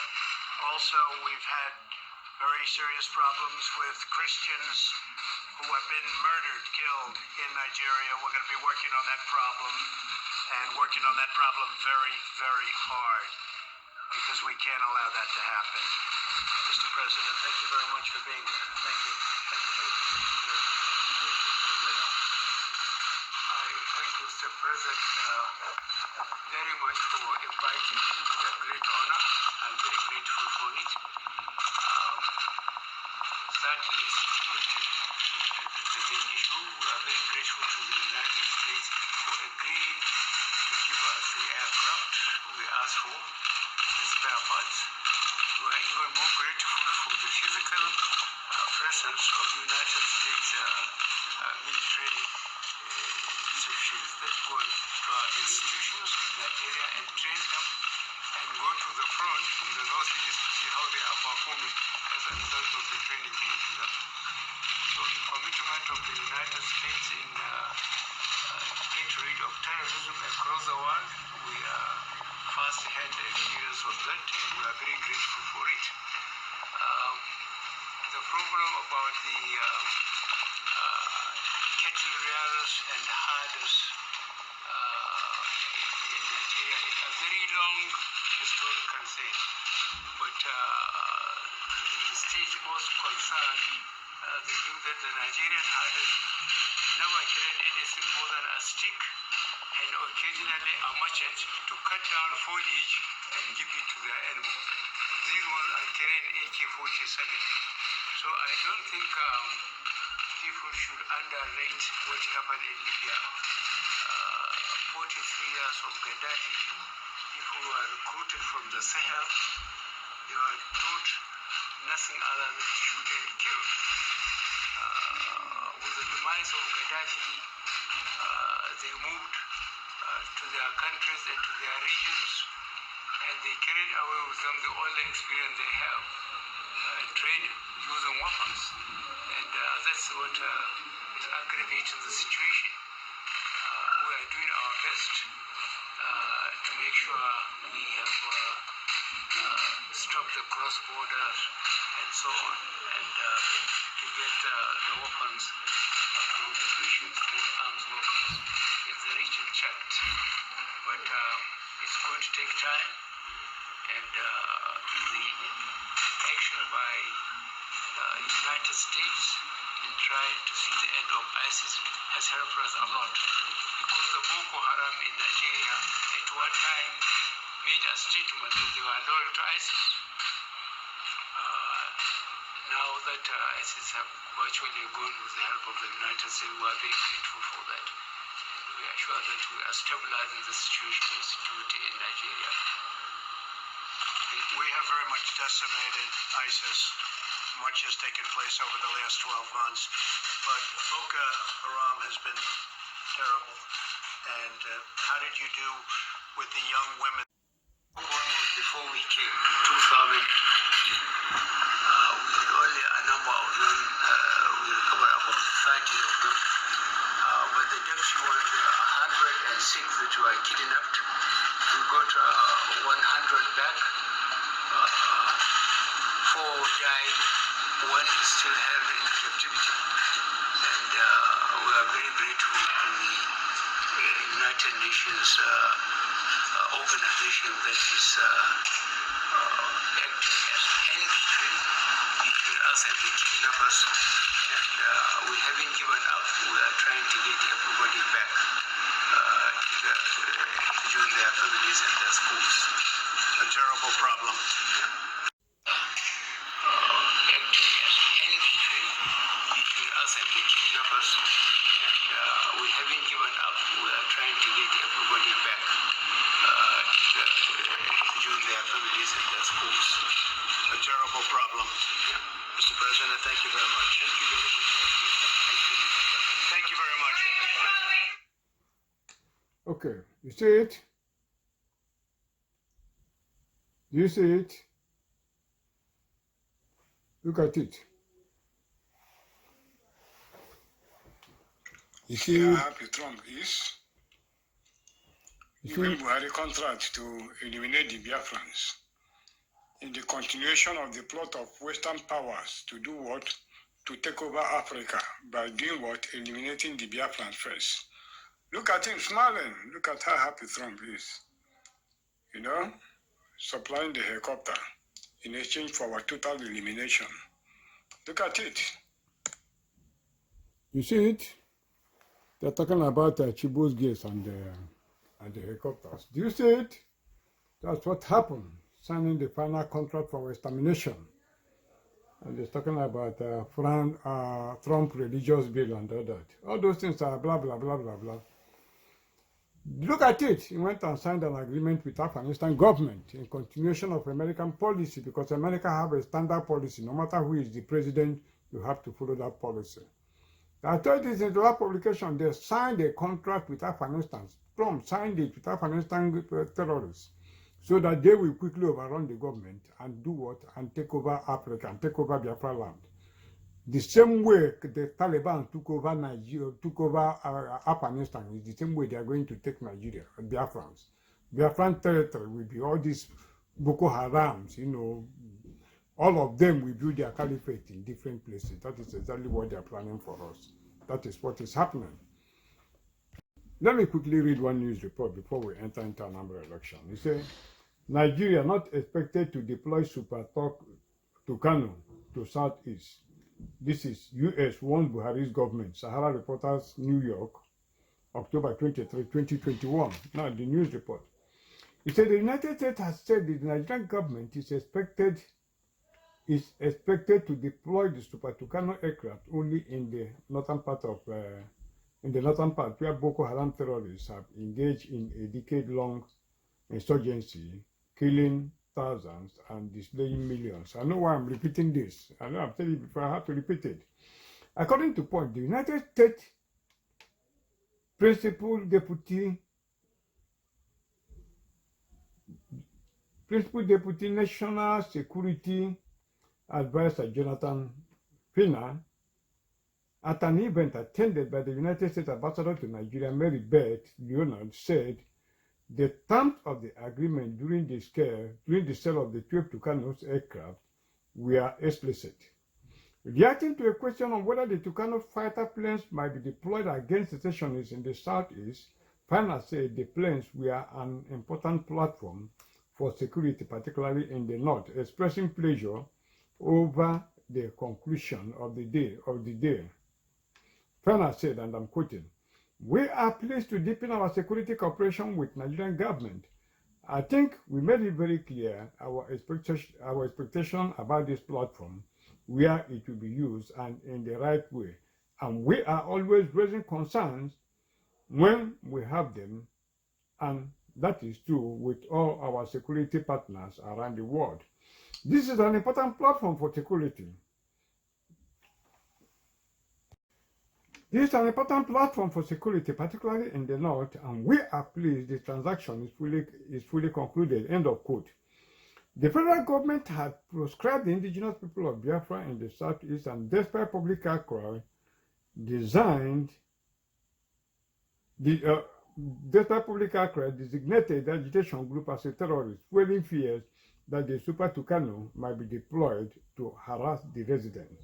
On Wednesday, it had also been reported that the military had not been able to deploy the Tucano planes to crush the bandits in the Northeast because the agreement signed with the United States was that the aircraft bought from the United States would be deployed against terrorists and not bandits. So bandits are not terrorists, am I correct? I don't want to continue with the report, they're only deceiving you. You know, they are building a pattern. The people, the bandits, they say are not terrorists. These are people who raided Showdown aircraft. Not only that, these are people who raided the Nigerian Defense Academy, the highest defense quarters. Don't know they are building a pattern. So what you will hear, Americans know the game they are playing. The game they are playing, what you will hear is that the so-called bandits and the so-called Boko Haram, those planes they supply about 12, they will take about 3 there. You see them, they will say they have raided the base and they have captured the Super Tucano. They will fly it and they will use it to bomb the eastern part. Go and mark what I'm telling you. Go and mark today's date. Or let this stop their jihad, but their jihad cannot stop. That is exactly what they are going to do. That's exactly what they're going to do. And it's even important, let me use this opportunity to read one letter from the Chibok guest mothers to all the females in this world, so that they will go after those that kidnap the Chibok girls. And I told you it was Obasanjo, Bill Clinton, Obama, Kofi Annan, and their group. They were the people that kidnapped the Chibok girls. So let me read this letter of appeal to the mothers, so that all the women in this world, we have to do what? We have to stand up and go and demand for justice for these innocent girls that were kidnapped in Nigeria. Let me read the letter for you.